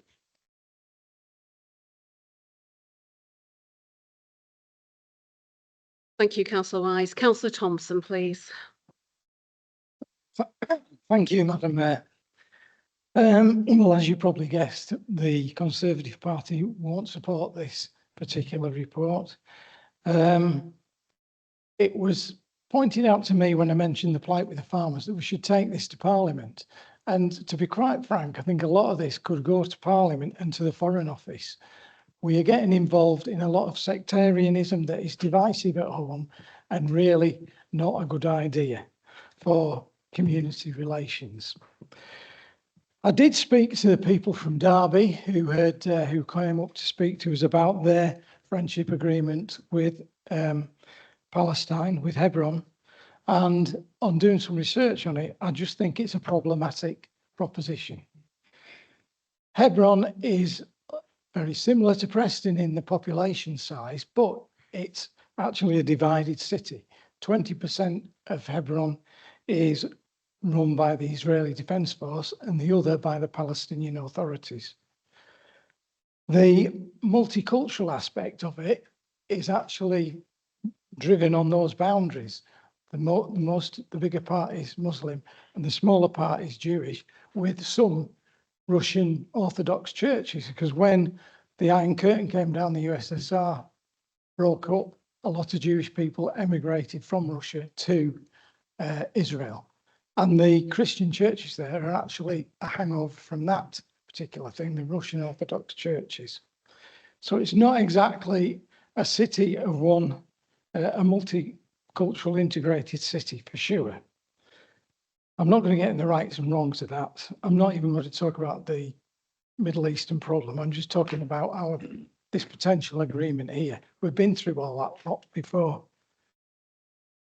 If we do a friendship agreement, it's the first time that I know that For example, if I made a friend, then they would be able to invite me to their house.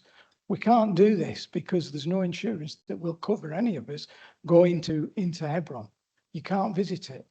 So there you are, you make a friendship agreement with a city where you can't actually go and visit.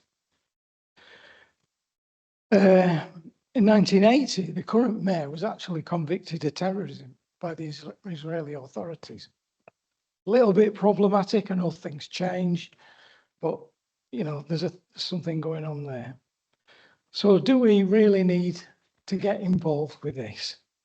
And I just think it's too problematic. I think it'll kick up problems in the future, and it's certainly not going to be an idea that's backed by the whole of the council, I'm sure. So that's where I'm going with it. No doubt because you have the democratic right to impose this, you will do, and that's fine by me. It's a democratic right. But I would be misplaced if I didn't stand up here and actually point out some of the problems that you might have. Thank you, Madam Mayor. Thank you, Councillor Thompson. Councillor Peake, please.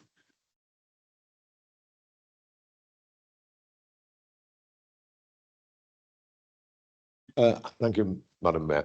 As has already been stated, Hebron already has a friendship agreement with Derby. Why did we not choose another city to spread the friendship into a different area of the West Bank? That's my question. Thank you. Thank you, Councillor Peake. I'm sure that we'll pick up any questions at the end. Councillor Afzal, please. Thank you, Madam Mayor. I fully support and welcome this friendship arrangement between Preston and Hebron Al Khalil in Palestine. I am proud to be a part of a group that has brought this initiative forward, and hopefully today, with everyone's support, we can formalise it. This is not about politics. This is about humanity, and I would expect to see cross-party support on this. Hebron is a part of the West Bank, which is considered under illegal occupation by the State of Israel, by the United Nations and the United Kingdom. The media, including Louis Theroux's recent BBC documentary, have shown reports that Palestinians do not have freedom of movement. They do not have equal rights to the armed Israeli citizens who are settling there illegally with the support of the Israeli state. Palestinians daily experience segregation and discrimination. Human Rights Watch released a report in 2021 accusing Israeli state officials of apartheid and persecution and called on the ICC to investigate at the time. Anti-Palestinian racism denies Palestinians their rights to exist as a people. Their displacement, the violence committed against them, and refusing to acknowledge Palestinians as indigenous people is all anti-Palestinian racism. I could stand here today and describe the pain and suffering of the Palestinians that we can all see through the mainstream media and social media, but I could never truly capture the dehumanization committed against the Palestinians for 77 years. There has never been a war in history where 80% of the country has been totally destroyed, 100% of the population displaced, and 50% of the deaths are children.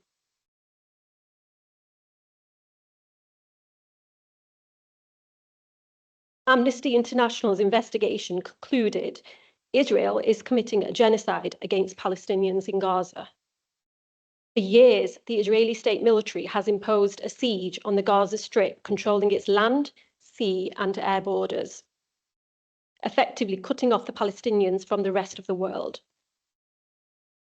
Now in Gaza, the state of Israel is limiting the flow of food, water, and medical items into the Palestinian territory, a basic humanitarian need. Men, women, and children are going out to aid distribution centres in the hope of getting food and are being shot and killed by Israeli state forces and criminal gangs that they have armed.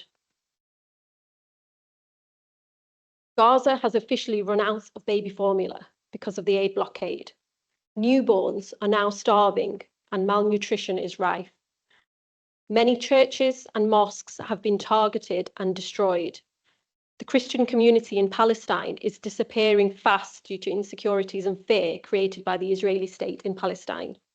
Imagine the birthplace of Jesus is being emptied of Christians. Palestine now has the largest cohort of child amputees in the world ever recorded in history. Medical professionals from the United Kingdom have stated they have witnessed children coming into the hospital with sniper shots to their heads. Deliberate targeting of children who are playing in the street or looking for something to eat. This friendship arrangement with the city of Al Khalil, Hebron in Palestine signifies our support for the Palestinians as fellow humans who believe in humanity and peace for all. There are many families and businesses in Preston who have a Palestinian heritage. This motion allows us to build bridges between our communities, learn from each other, and signifies the great people of Preston stand for justice, humanity, and peace.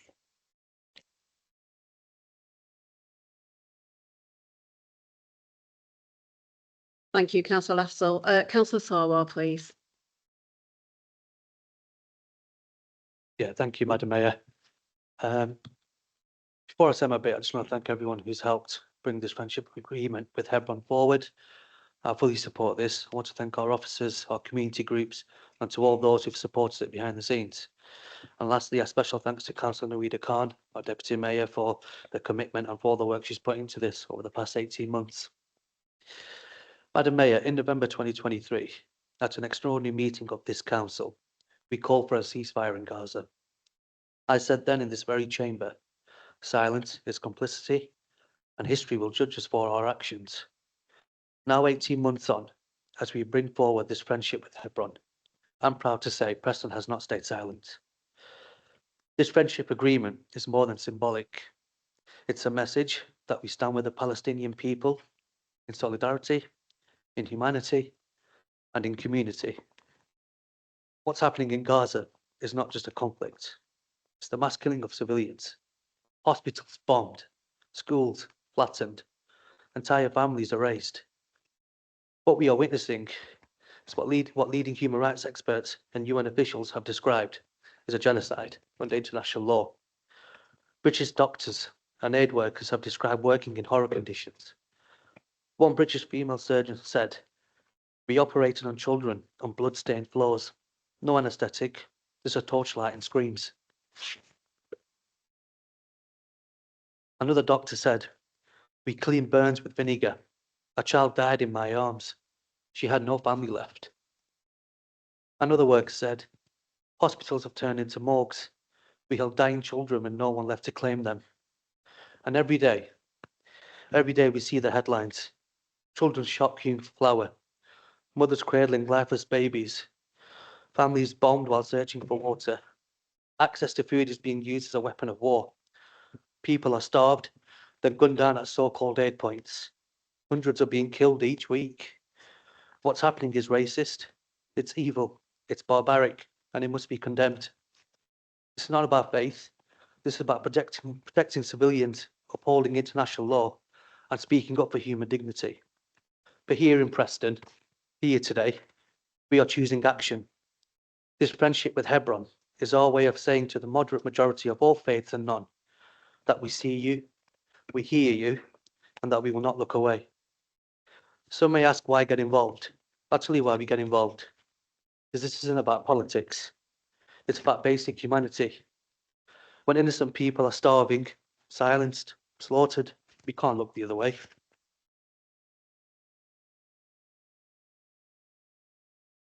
And this friendship today is part of that moral duty. But we must go further.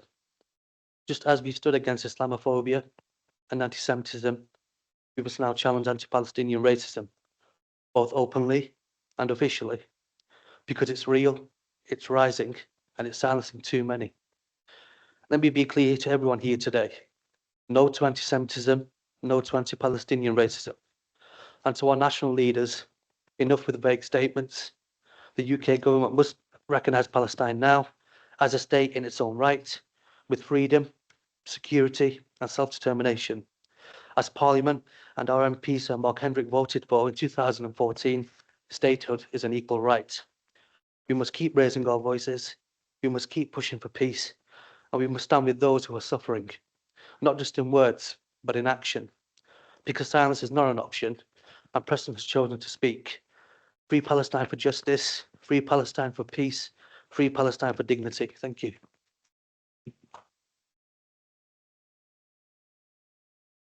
Thank you, Councillor Sarwar. Councillor Rawlinson, please. Thank you.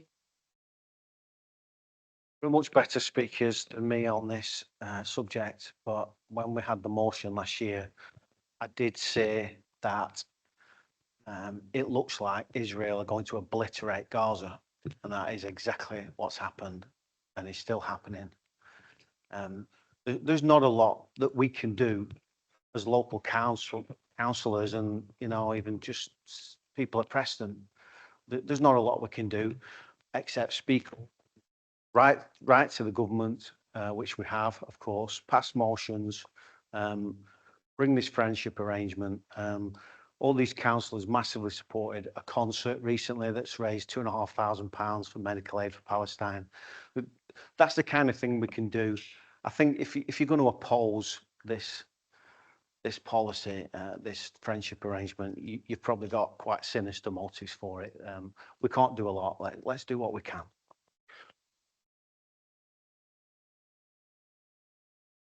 Thank you, Councillor Rawlinson. Councillor Akhtar, please.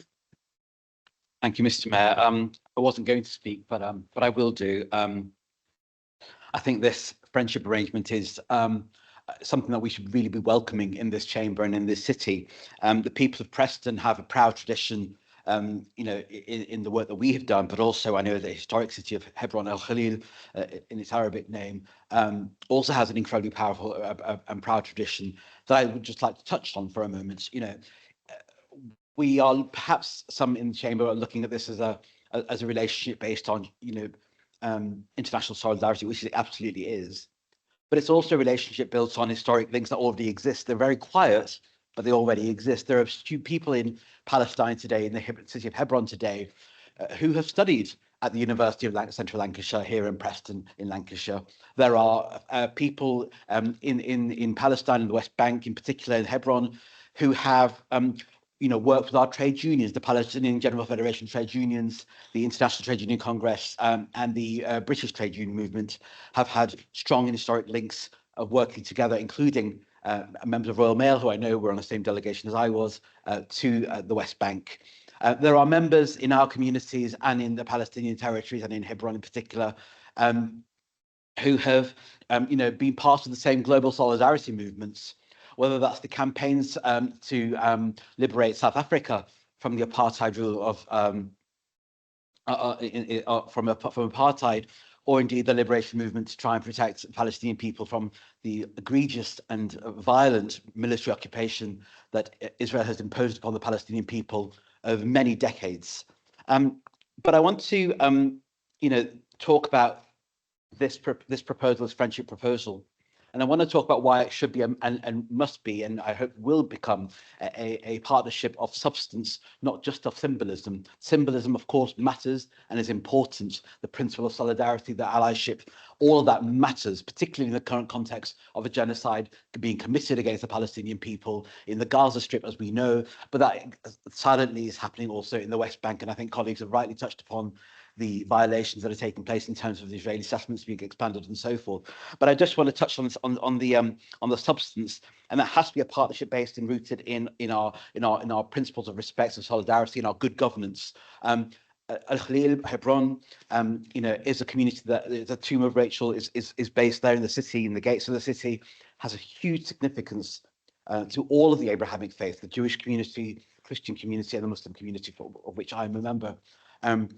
All of us are derived from the Abrahamic faith. We are, you know, ultimately one family. That's what I believe, and I oppose any hostility in and amongst our communities. I don't think that's healthy. I don't think it it speaks to our history and our joint histories and our joint culture, and much of the laws that we enjoy in our own communities and the values that we believe in our three Abrahamic faiths are much entwined. But in Hebron today, you'll find I touched on what we'll find in Palestine, but last night my mum was taken to hospital. Well, she was in hospital already. She had a cardiac arrest. She was treated by a Pakistani consultant, a British anaesthetist, and a Palestinian Egyptian clinician was part of the group who helped save my mum's life last night. It reminded me that in our city we house people, we've always been a city of sanctuary, and I'm really, really proud of that. But we have people in our city who understand what occupation and driving people out of our city, out of their homes and their cities means to them in reality. And they have been, ostracized and pushed out of their countries for many, many decades. But I want to remind ourselves on that note that in 2003, long before I was involved in this council did pass a motion on the Iraq war. And people at the time was, I believe were saying, well, what the hell's it's got to do with Preston? Well, there are always consequences to war. Just down the road, we've got British Aerospace providing parts of the armaments, and it's a sensitive subject for my side as much as it's for others. But we've got British Aerospace producing materials and components which are being used in jets that our government is still selling and providing to, despite its claims not to. There is evidence that there are armed components being built in this country which are being sent over and used not necessarily in fighter jets, but in other parts of the occupation, which we ought to recognise. But I just want to say this very quickly, that I think the 2003 war in Iraq, disastrous as it was, demonstrates that what happens internationally affects us locally. And I just want to remind us that... Sorry to interrupt, Councillor Actor, you've got 1 minute left. I'm about to wrap up, don't worry. What happens in Palestine also impacts on us in our home city. I worked in Gaza with the UN Refugee Agency back in 1999-2000. It was the most, after Haiti, it was the most disastrous place I'd ever been to in my life. I genuinely thought, my God, how did they cope? I genuinely thought that, and if we want to talk about Hebron and what happened in Hebron, people, when Palestinians walk through some of the streets that they're not allowed, that they have fences on to stop them going detouring off that particular street, they have excrement thrown at them by the Israeli illegal settlers who live above their homes. And I want to remind us that's the humiliation that the Palestinians suffer. We don't talk about that. We don't talk about the sexual harassment that young women face when they go to the checkpoints by the Israeli soldiers. They get to manhandle you, and they don't do the whole women for women, men for men piece. No, they touch whoever they want, where they want, and you have no right to respond to that. Thank you, Councillor Actor. I'm afraid. Please support the motion. Thank you. Councillor Guise, please. Thank you.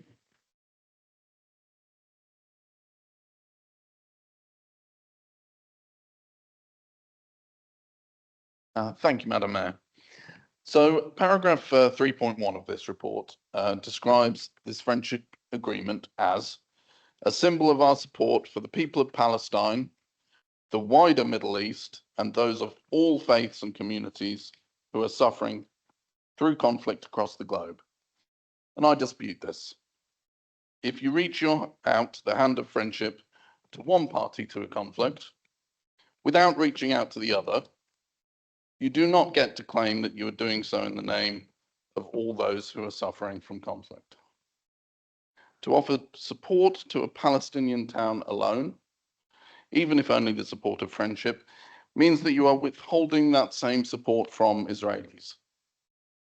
This council will have symbolically refused to offer the same support to the families of those killed by Hamas on October the 7th, those still held captive underground in Gaza, and those Israeli soldiers displaying more courage than I ever have when they are sent to kill the hostage takers and try to rescue their compatriots. This council will have offered support to the side governed by theocratic dictatorship and refused to offer the same support to the side governed by a secular democracy. It will have offered a level of support to Muslims who are suffering, which it will have failed to offer to Jews who are suffering. So on what basis does this report say that this will stand as a symbol of support for all faiths, for those of all faiths? It manifestly discriminates between Jew and Muslim, between Israeli and Palestinian.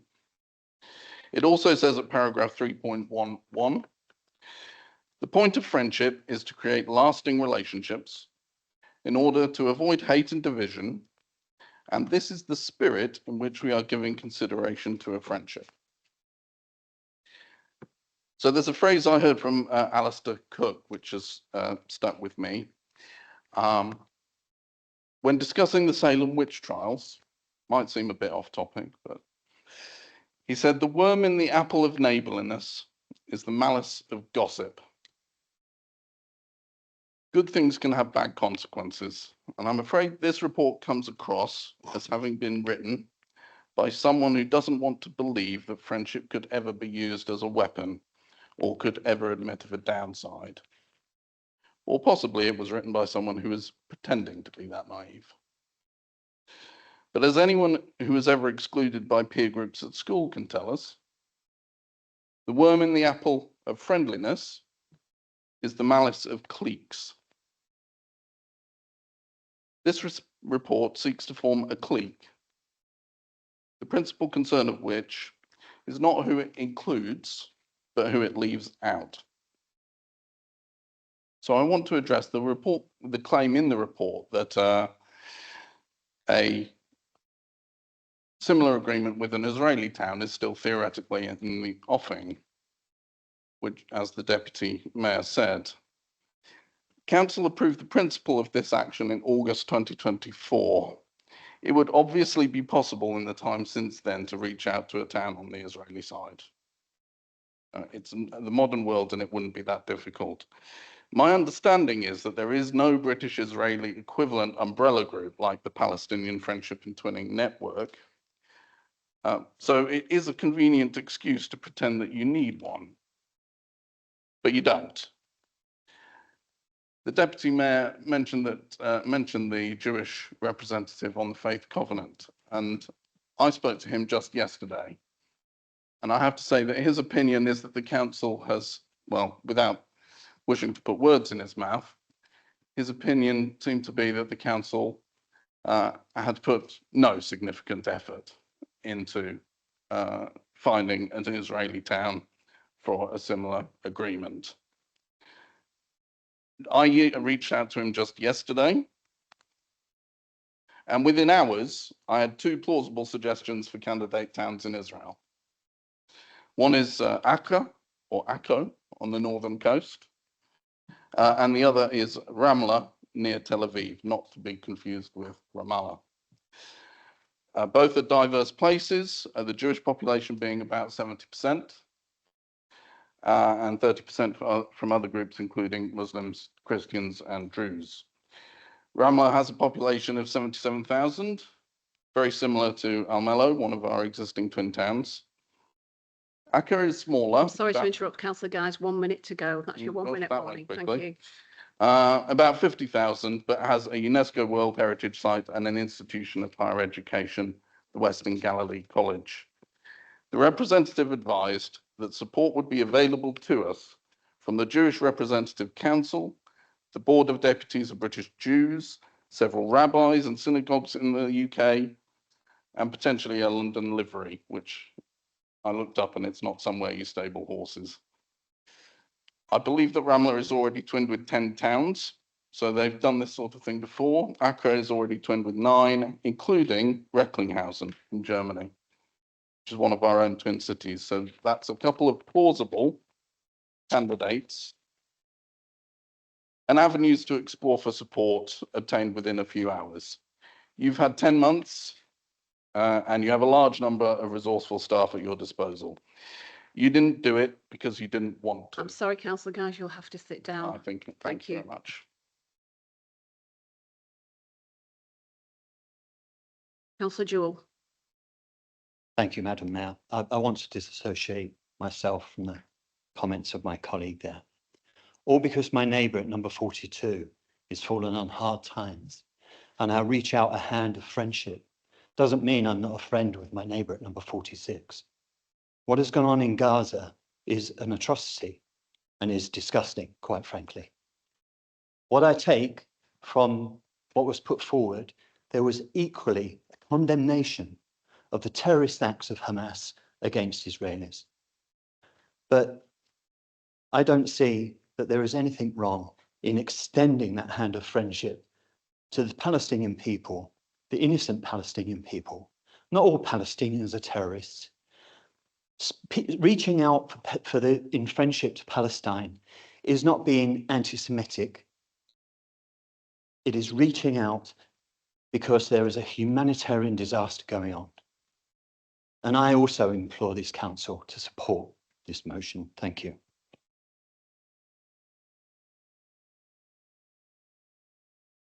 Mr. Darby. Thank you, Madam Mayor. I don't sense a great deal. I came into this debate today very much with an open mind because I can see all sides that have been so eloquently put forward today. Twinning and friendship, and I know that this is a friendship rather than twinning, but twinning and friendship between towns is something that we've got a long and proud history of here in Preston. And it has been used throughout our history, following on from war and devastation, to try and make the world better for the population, both in Preston and in our friend, our twin, whether that's in Almelo in France after the Second World War.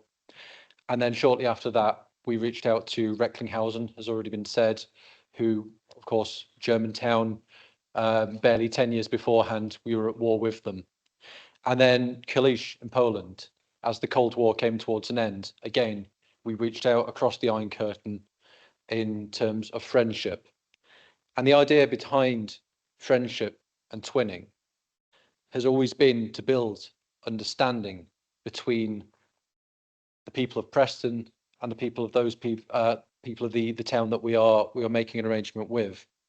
It's about building friendships across borders, and it's about community cohesion within Preston, within our twin, across national and international borders. And I do think it is very important that we continue with what has been promised in this chamber when this process began, and again today, in terms of trying to build a relationship with an Israeli town or city as well. Because as we've also heard in this chamber, there is a huge strength of feeling from those who associate themselves with Israel for whatever reason. And I will echo the comments that we've heard again from across the chamber about the horror that I feel, that we all feel, when we see what has happened in Israel and in Palestine. I do have a couple of questions that I hope when the summation comes up can be answered. One is relating to point 3.8, which is with regards to Israel, is where are we up to at the moment? And just to get some assurance that we are going to continue that conversation as well, because again, as we've reached across before to, for example, Almelo in the Netherlands, to Recklinghausen in Germany, both on opposite sides of a war not so long beforehand, we can be doing that same thing again. Now, that is the point of friendship and of twinning.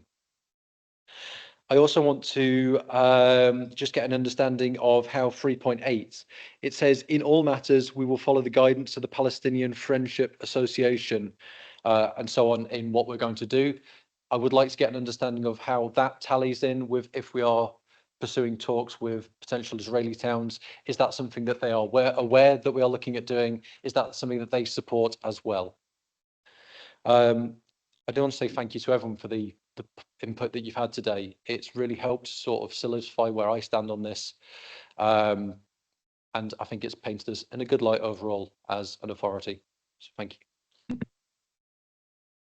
Thank you, Councillor Darby. I don't have any more speakers on this, so I will bring back Councillor Brown, who proposed this notice of motion, to a right of reply and to pick up any questions. Thank you.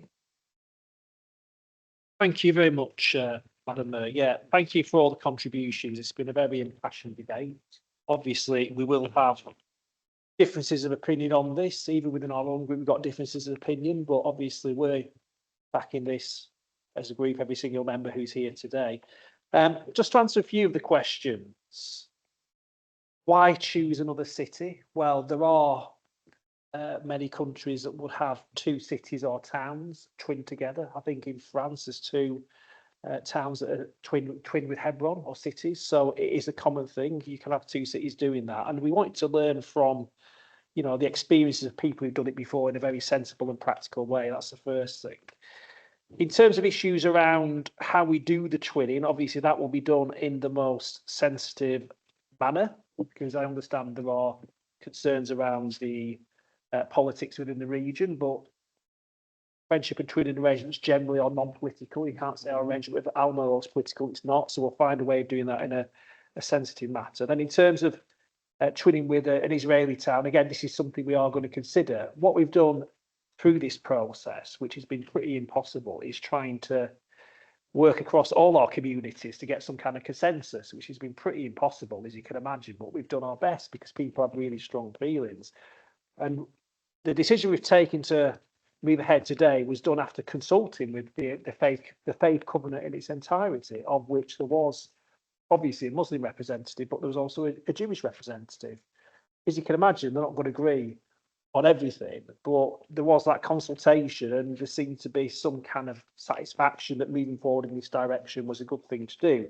And obviously we're looking at an Israeli town or city. We want to utilise the same process. But I just go back to what has been said in the speech about the humanitarian catastrophe that we're seeing. It is devastating, that region, and you see it on your phone. You go on Twitter, you go on Instagram, whatever, and you see children being blown up every day.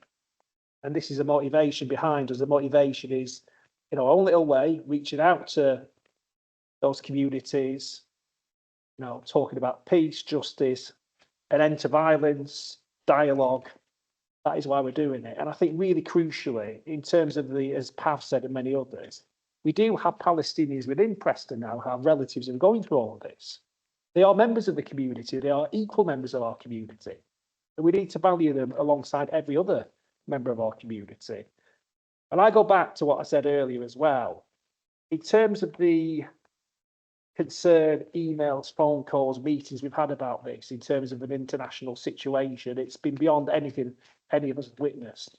You know, people feel really strongly about this in our communities, you know, in the Muslim community and outside the Muslim community. The amount of emails and beyond that we've had on this is just unprecedented in local political history. So what we're doing is we're doing something that we feel is positive and can actually show that we do care. We do care about people going through the situation that they're in within the West Bank and beyond in Palestine. And it's the right moral human thing to do. As politicians, we need to act like human beings, either locally or nationally, and show empathy and compassion to what people are going through, either right here in Preston and beyond. So I really hope that we do get everyone putting their hands up for this today. There's nothing to be scared of with this. There's no ulterior motive. It's about peace and justice and trying to really care about all our communities in Preston and beyond, really. Thank you very much.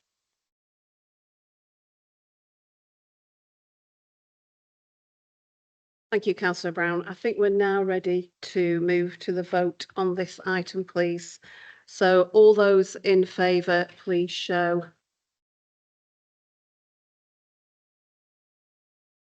I'll give the officer a minute just to.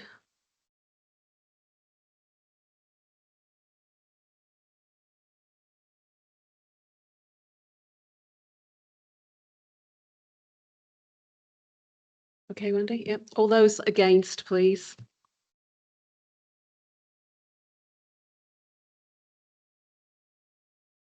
Thank you. Any abstentions?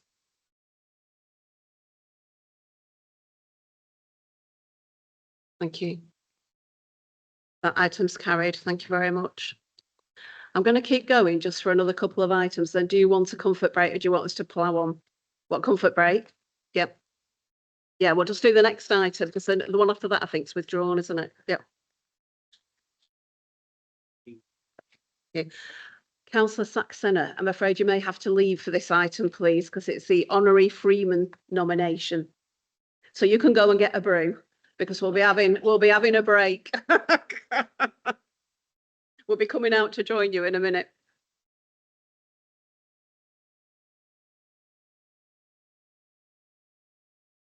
Right, so item 10 is a report on an honorary Freeman nomination. Councillor Rawlinson, will you be moving this report, please? This report asks us to support the nomination for Councillor Jonathan Saxon. I keep doing that, don't I?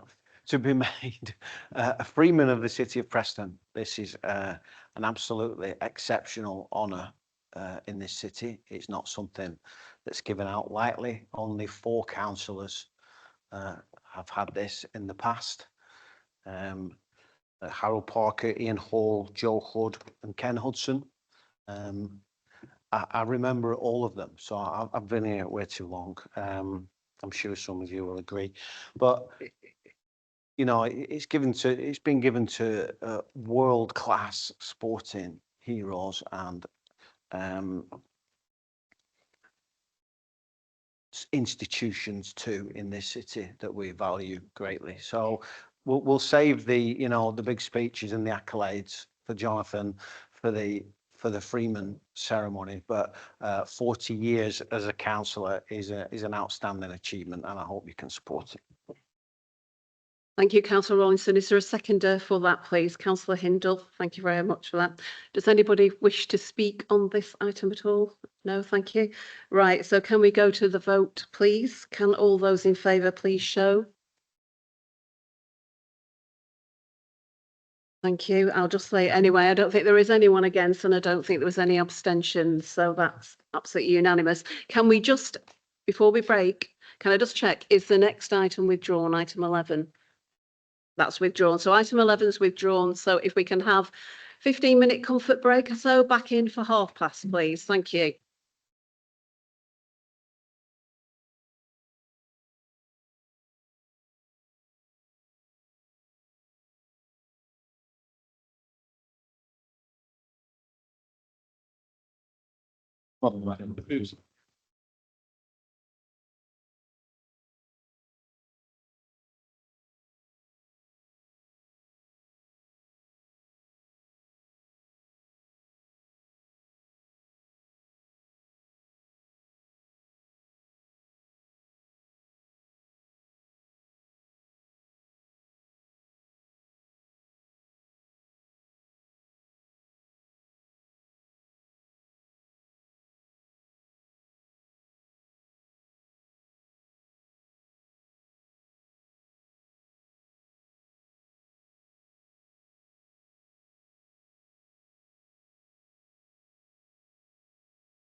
Right, please be seated. Thank you. Is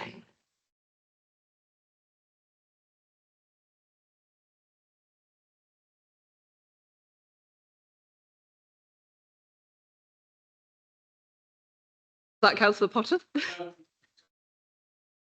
Oh, right. Well, I've got my cup, haven't I? Yes, I didn't mention it in the beginning, but yes, my Madam Mayor cup is here as a reminder. Right, item 12 is a report on a, oh no, it isn't. Oh, yes, it is. Yes, it is. Sorry. It doesn't quite say the same thing. Ribbleton Relief in Need Charity, nominative trustee. Councillor Rawlinson, are you moving this? I'm just going to move the report, Chair. It's pretty self-explanatory. Okay, is that seconded, please? Councillor Wise? Yes. Can I just say that I think that we want to, do you want us to name the chair and vice chair? Do we need to do that or not? We're on Ribbleton Relief in Need Charity. Oh. Is that the next one? Sorry. It's all right, I was confused because my notes actually says a friendship agreement with Hebron under that one. Oh. Yes. It's all gone wrong. It's all gone wrong. It's all gone wrong since I had a brew. Right. You're happy to second that one? Fine, thank you. Are there any amendments to this? Does anybody wish to speak? Right, so can we move to the vote on this item, please? Thank you. All show, thank you. Favour, thank you. Anyone against? I don't think there was. And any abstentions? No, thank you for that.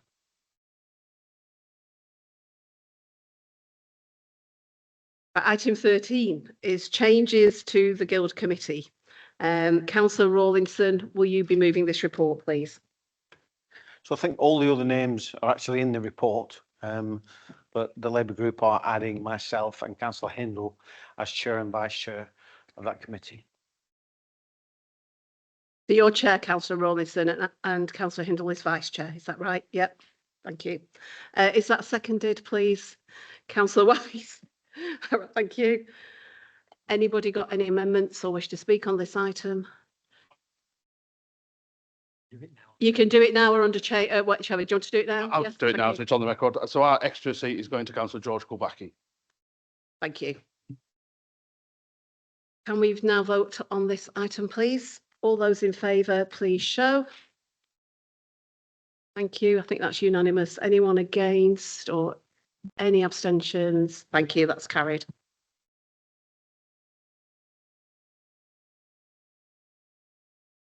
Right, item 14 is a report on a review of the political balance. Councillor Brown, will you be moving this report, please? I will, Madam Mayor, thank you very much. This is the report highlights the changes to the political balance after changes to party political representation across the council. So obviously Labour's gone down from, I think before the May 24 elections, we had 31, we're now down to 28. So what the report details is the proposed changes to reflect the updated political balance spreadsheet and the decisions required are at paragraph 2.1. So the following Labour members will come off the committees. Councillor Aptar will come off planning. Employment, Councillor Patel, if Councillor Henshaw wants to take the place, will come off employment. Licensing, Councillor Atkins will come off licensing, and standards, Councillor Aptar again will come off standards. So that's it from our side, Madam Mayor. I think there's some spreadsheet that's used to utilise who has what, which I struggle to understand at times, but apparently this is what's been used to say what the balance is. Thank you. Thank you, Councillor Brown. I think it was Councillor Rollo who actually set that up a long time ago, the stats man. Is that seconded, please? Councillor Wise, you're seconding it. Is there any amendments? It's not an amendment, but we've already submitted our names to member services, so they're all aware. Thank you. Can you remember to stand up when you speak, please? Thank you. I was very kind last time, but I'm now the power's gone to my head. Anybody else wish to speak? No? Are we okay? So can we move to the vote on this item, please? All those in favour, please show. Thank you. Anyone against? Any abstentions? That's carried. Thank you very much for that.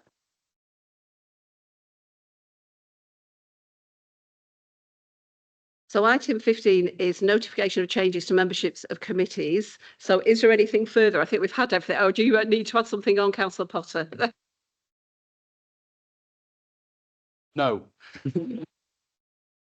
Thank you. I think we've all been on toffees while we've been out of here for 15 minutes. So is there anything from the Conservative group? Thank you. No changes here, Madam Mayor. Thank you. And Councillor Brown's already reported his, so is that just for noting? Yeah, there's nothing else, is there on that? Yeah, thank you.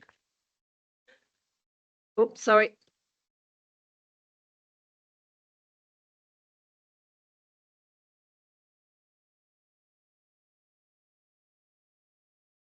So, Madam Mayor, we do have one. Councillor Varty will be the sub on the police and crime panel. So, yeah. So that was decided at our group on Tuesday. So if you can please note that.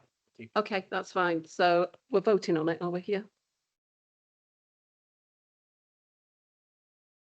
Voting this one, apparently. Thank you. Right, item 16 is a notice of motion submitted by Councillor Peake on electoral reform, proportional representation. Councillor Peake, can you please move your motion? Thank you. Thank you, Madam Mayor. I'll try and get through this quickly. The Representation of the People Act 1969 lowered the voting age to 18. I turned 18 in 1969 and became eligible to vote. So I thought it was appropriate to do some investigation. I came to two basic conclusions. One, that I was politically more democratic socialist than social democrat. And two, that first past the post, FPTP, was not democratic and reform of the electoral system was needed and was more important than my political leaning to me. I first voted in 1970, in the general election in 1970, and I have supported a party through its various forms that supports electoral reform from that date. Why is first past the post undemocratic and needs changing or needs electoral reform? In a 10 candidate FPTP election, it is possible for one candidate to win with 10% of the votes plus one, leaving 90% of those people who vote less one with a representative that they didn't vote for. Simple and straightforward. A few views of previous elections, and I'm starting with what I consider to be the modern era of politics in the UK, starting at 1945. In 1945, the lowest constituency winning share of the vote was 32%. 55.6% of the voters got the MP they voted for. 48% voted for the Labour government. I've discounted the university seats and unopposed seats in those figures because at that time there were a few weird bits going on in elections. Taking some election in the middle of from 1945 to now, I picked the 1983 general election. The lowest winning share of the vote in a constituency was 30%, going down. 49.6% of the voters got the MP they voted for, and 42.4% of the electorate of the votes were for the Conservative government. Again, reductions in both places. In the 2024 general election, the lowest winning share of the vote was 26.6% in a constituency. Only 42.1% of the voters got the MP they voted for. 33.7% voted for the Labour government. Again, the trend is going lower. More parties, spread of votes, less democracy in one sense. Proportional representation apportions seats to the proportion of votes for a party, and it closely matches that share of votes. So fewer votes are wasted, giving an incentive to vote. So our falling turnout over the last few decades would be addressed by proportional representation. There are some arguments against FPTP. I'm looking at the clock there, it's 1. I thought I'd got 6 minutes. No, I didn't. One of the arguments for FPTP is that it gives strong government. Yes, but it's not what the majority of voters voted for. PR gives seats and influence to extreme and minor parties. Yes, in proportion to the votes cast. That's democracy. In a first past the post election, the breakthrough for a party is about 30%-ish. Recently, we had a county election and one party broke through that barrier and now controls the county council. Under PR, they wouldn't. It would be no overall control. Got 44 seconds left, apparently.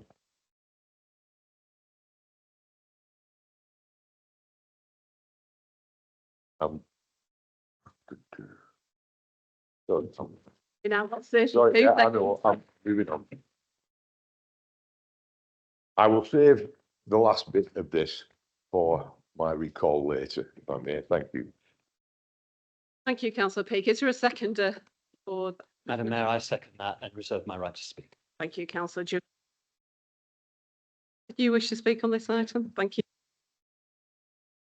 Thank you, Madam Mayor. Mike, Councillor Peake has very eloquently described what it is. My job now is to describe why we should do it. And it's very simple. First past the post is rotten. There's only one other country in Europe that has it, and it isn't it's an autocracy, it's Belarus. No one else thinks this is a good enough system. It doesn't protect against unstable or radical views. They just morph into different parties. You saw what happened, in my opinion, chaps opposite, is the Conservative Party has lurched to the right in a response to UKIP and then Reform and then the Brexit Party. Those views didn't go away, they just morphed. And so what you want to do is preserve actually all opinions. And you know, there is a point for that. If you're a radical right winger or a radical left winger, whatever you are, there's a place for you in our democracy. And you should have that. You shouldn't have to force voters to choose the least worst option. You shouldn't have to force the voters into choosing a party over a person. And that's where, you know, single transferable vote, which is what I believe in, allows people to make that choice. They might think, I really dislike Labour, but I love Matthew Brown. That is a choice you can make under PR. And what it does, it actually allows greater confidence in your elected officials. And this is one of the key things. We've seen numerous examples in recent years of scandals, whether that's tractor porn to child abuse and all sorts with our MPs. And what it enables is that politicians don't just have to concentrate on what their party masters tell them. And we're seeing a lot of that in terms of the new Labour intake at the moment with some of the anxieties the new government is having. They have to concentrate on what the people tell them. This puts more power in the hands of the electorate, and that has to be a good thing. You get better politicians, it has to be a good thing. And there are people that have concerns. Well, what about the constituency link and making sure people don't become in too wider area? There are systems that do it. Germany has a constituency link and a top-up list.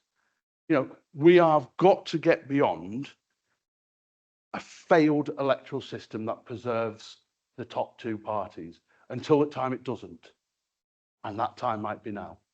As we're seeing, the Conservatives should have won more seats in those county elections than what they did. First past the post is a tipping point electoral system that is now punishing the Tories.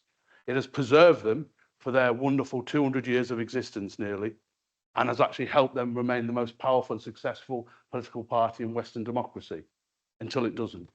Just like the Canadian Conservatives were usurped and went down massively to, I think, only 2 MPs in Canada.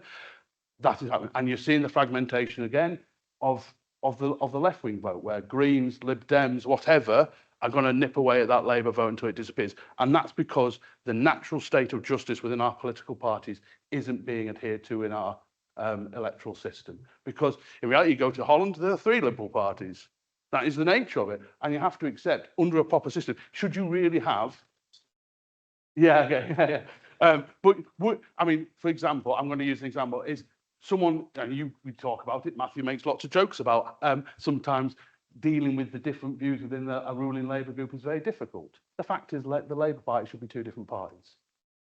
And whether Jeremy Corbyn sets up a new one, some of you go, and you saw that over Gaza, lots of Labour councillors, etc., splitting off and going on to new ones. It's the same thing. Again, you can say the same thing about Lib Dems, you can say the same thing about Tories. It forces sometimes slightly unnatural coalitions within political parties. But the most important thing, it isn't about the political parties, it's about the people you represent. And first past the post does that rotten. And the biggest disgrace of our politics in this country, whether it's constituency or ward level, is safe seats. It is an absolute disaster for our electorate that people can rely on that vote regardless. And getting rid of first past the post helps get rid of safe seats. And so I know I was delighted to see that I think the Labour Party grassroots organisations said they now support a PR system. Obviously, Keir Starmer doesn't. It's amazing that happens when you get into power. Tony Blair did the same thing with Paddy Ashdown just before 1997. I think if the Labour Party wants to survive going forward, they will need to go PR. Otherwise, we might end up with a reform government. And any good work you think you are doing as a Labour Party in government, I know some of you have problems with it, can be washed away with Nigel Farage smiling at you as he does it. It protects against extremes, and extremes having a low number of votes getting absorbent amount of power. And that's why PR is one of the most crucial things I believe in politics, because it's better politics, better politicians, and better help for our electorate. I urge everyone to support this motion. Thank you. Thank you, Councillor Potter. Councillor Brown, please. Yeah, thank you, Mr. Mayor. I really welcome this motion from Mike. Good speech, Mike, and thanks a lot, John. Within our group, we got a free vote on this, so really we might have a bit of Labour Lib Dem consensus today. It won't last long, but on this we're going to have a free vote. My members need to decide not what I think, but what they think when we actually how they vote today. But my own personal view, I've changed my view on this from a couple of decades back. I always thought PR would prevent a populist or far-right government from taking control. I think that is something that could happen in this country in the next 5, 10 or 20 years. I also thought it would prevent the election of a radical socialist Labour government. And obviously across Europe, we've had the Mitterrand government, for example, in the 80s, and Portugal, that was quite a radical social democratic government that was elected under PR. So I've changed my view, but I also remember as a lad born in the 70s, just how the utter decimation on our communities and on working class communities and even middle class communities of the Margaret Thatcher government of 1979 to 1990 and beyond. And that would not have happened. They would not have had a majority if PR had been there. And we had our communities decimated from the most brutal form of free market economics for 18 years. And if we had PR in some form, even in a weak form, that wouldn't have happened. And I also believe that obviously to have adult politics, we need to listen to obviously the main parties. I'm in Labour. I will stay in Labour till the day I die. But there's obviously smaller parties who do reasonably well, who should actually have more representation in an adult democracy. So obviously, I'm happy to support this personally today. We just need more adult politics. And I think the fact we do have this PR system, which is, as you say, an anomaly across Europe and across the rest of the world, is just something we need to move on from. And we do have elements of PR already. If you look at the Scottish Parliament, if you look at the Welsh Assembly, if you look at some council elections in Scotland, if you look at some of the mayoral contests, they have some form of PR. My understanding is the vote isn't saying we must have the purest form of PR. It's just we look to have some form of PR and move beyond first past the post. So obviously, I think it's good to have this debate, and my members will decide whether or not to support this. There is a free vote, and we'll obviously have a debate and decide what this council does. Thank you very much. Thank you, Councillor Brown. Councillor Henshaw, please. Yeah, thank you, Madam Mayor. So when I saw that we were having this notice of motion, I got ever so excited because I'm very much in favour of proportional representation. I'm very happy to support this motion. But I started reading it, I thought, oh my God, how convoluted is it? But then I've listened to you, Mike, and I can see the amount of work that you've put into this, and I'm very impressed with the amount of work that you have put into this. And oh God, the last thing I want is reform running the country. How awful would that be? I mean, we've got reform running the county. You've got a cabinet member who doesn't believe depression exists, and the thought of them running the country, flipping heck. But it's beyond that, isn't it? It's much more than that. It's an unfair system as it stands, and it needs to change. Also, what's been highlighted in this is the absence of voters. People are not engaged with local politics, are they? They're not engaged with national politics. They think we're all the same. There's no difference between any of the main parties. So people should be voting for people and policies, and we need more education in schools. We need to even, I'd probably go a bit further with this and maybe mandate voting, because people should be voting, even if they just go to the polling station and write none of the above. At least they've exercised their right to vote, which was fought for and hard won. So yeah, I'm happy to support this, and I hope everybody will. And I'm really glad the Labour group have got free vote on this. Thanks. Thank you, Councillor Henshaw. Councillor Vora, please. Mayor, I fully support Councillor Peake in this. I think locally it would be really, really beneficial, because then every vote counts everywhere. I think at the moment with first past the post system, in wards, you have certain organisations or community groups or institutions that have a outsized influence in which way they want people to vote. Also, from my experience, it'll do away with, how much family members you've got in a particular vote, or dare I say, no, I will say it, how many people are from the same village as you, from wherever you come from, tribal affiliations and all that lot. I don't have any relatives in Preston, so it really does get on my nerves. I wish all my family back in India could come over, and that would be really great, but they decided to stay over there, and good for them. But I think in election time, if we have proportional representation, we could get the votes from everywhere, and it will account and reduce that, in my view, a certain influence that I don't think is that beneficial for democracy overall in Preston. Thank you. Thank you, Councillor Vora. Councillor Bailey, please. Thank you, Madam Mayor. I was going to say democracy is quite a funny thing, really, isn't it? Because, there's many different types of democracy. But obviously, I want to support the motion because I think proportional representation is a fairer type of democracy than we've currently got. So, yeah, thank you very much. Thank you, Councillor Bailey. Councillor Wise, please. Yeah, like Councillor Brown, Matthew, I used to support first past the post, but I have changed my views, so I will be voting for it. I do think it's important, and obviously we're not going to be deciding this. We're told we shouldn't be talking about national issues. This is actually a national thing that we have got no say over, but I'm quite happy to speak and vote on this. But I do think we should have a system that's brought in that does still have some constituency representation as well as the top up. I mean, the one thing I would say is I'm not sure there is anything as such as a safe seat nowadays because of the situation. And we saw that with the LCC elections, didn't we?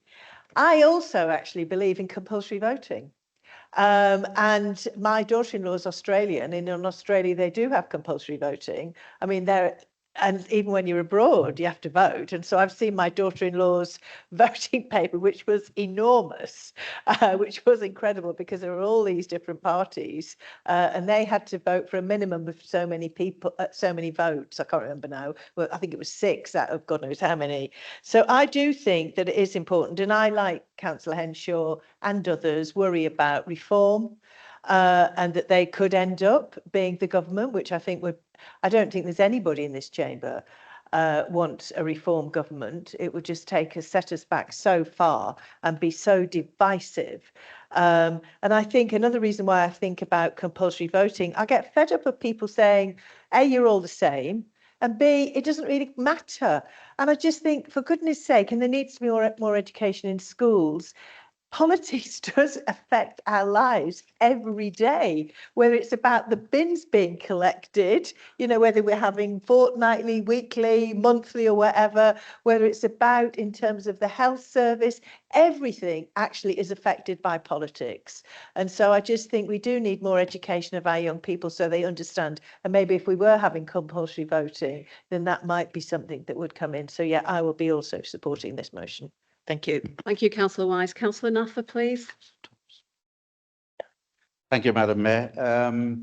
Having been elected in 1996, so I don't think there's that many here who were elected back then. I've seen successive local and national elections with Conservatives and Labour getting the sort of favourite sort of first past the post position.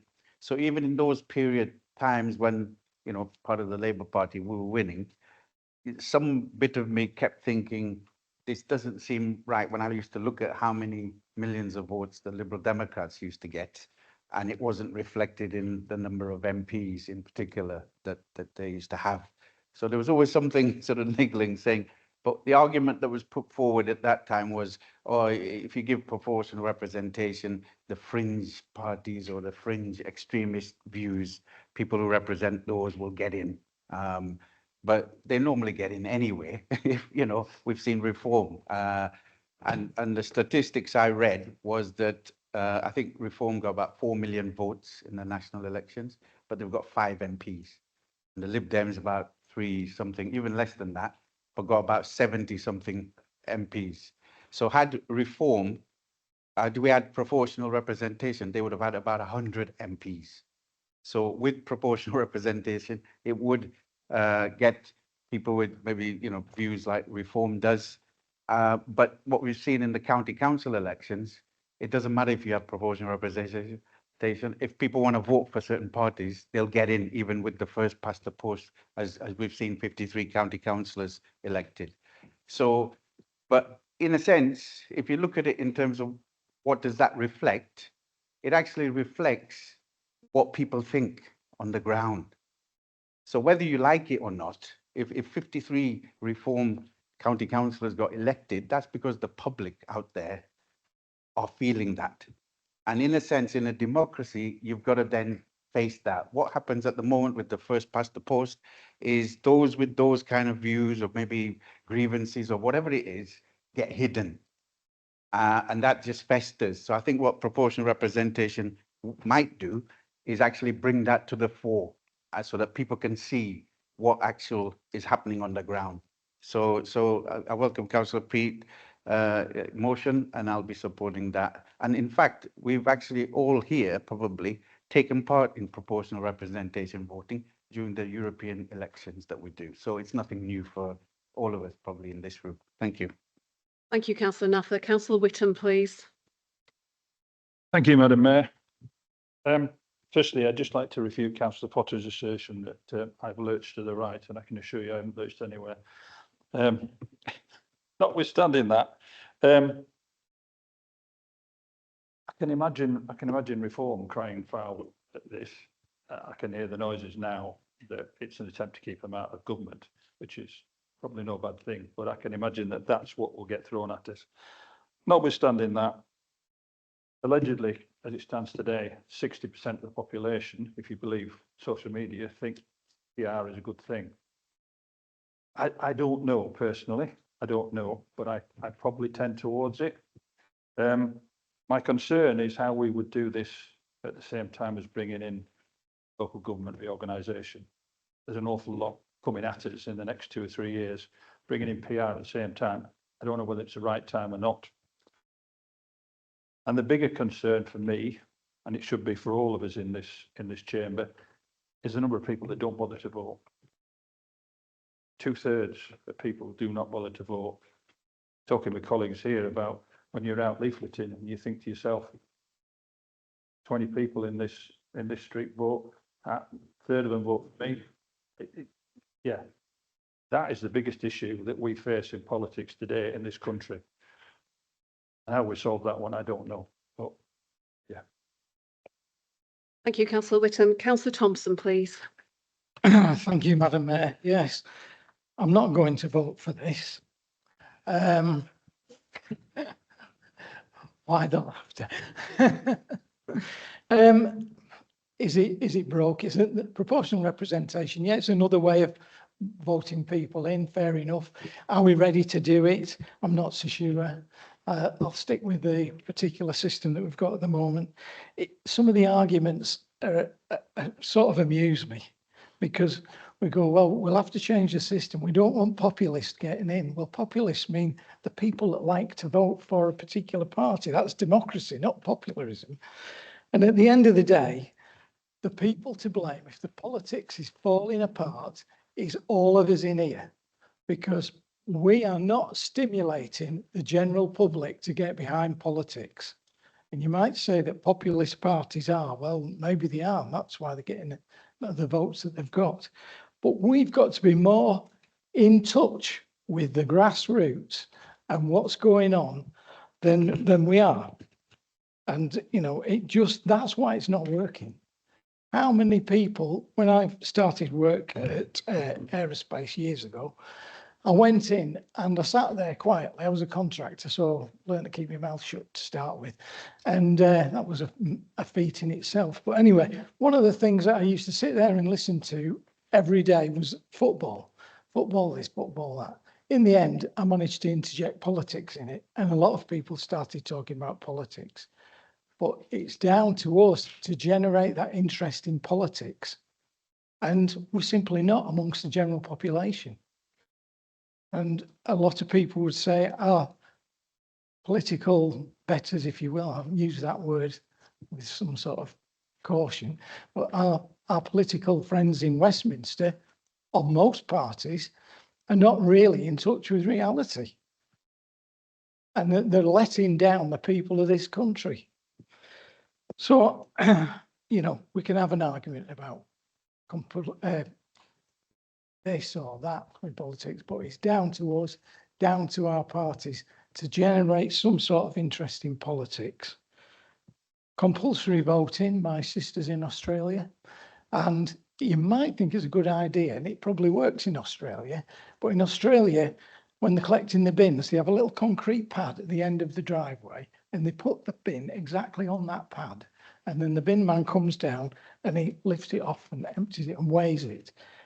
This country's a different ball game altogether. How many people are going to take any notice of compulsory voting? And then how are you going to enforce it?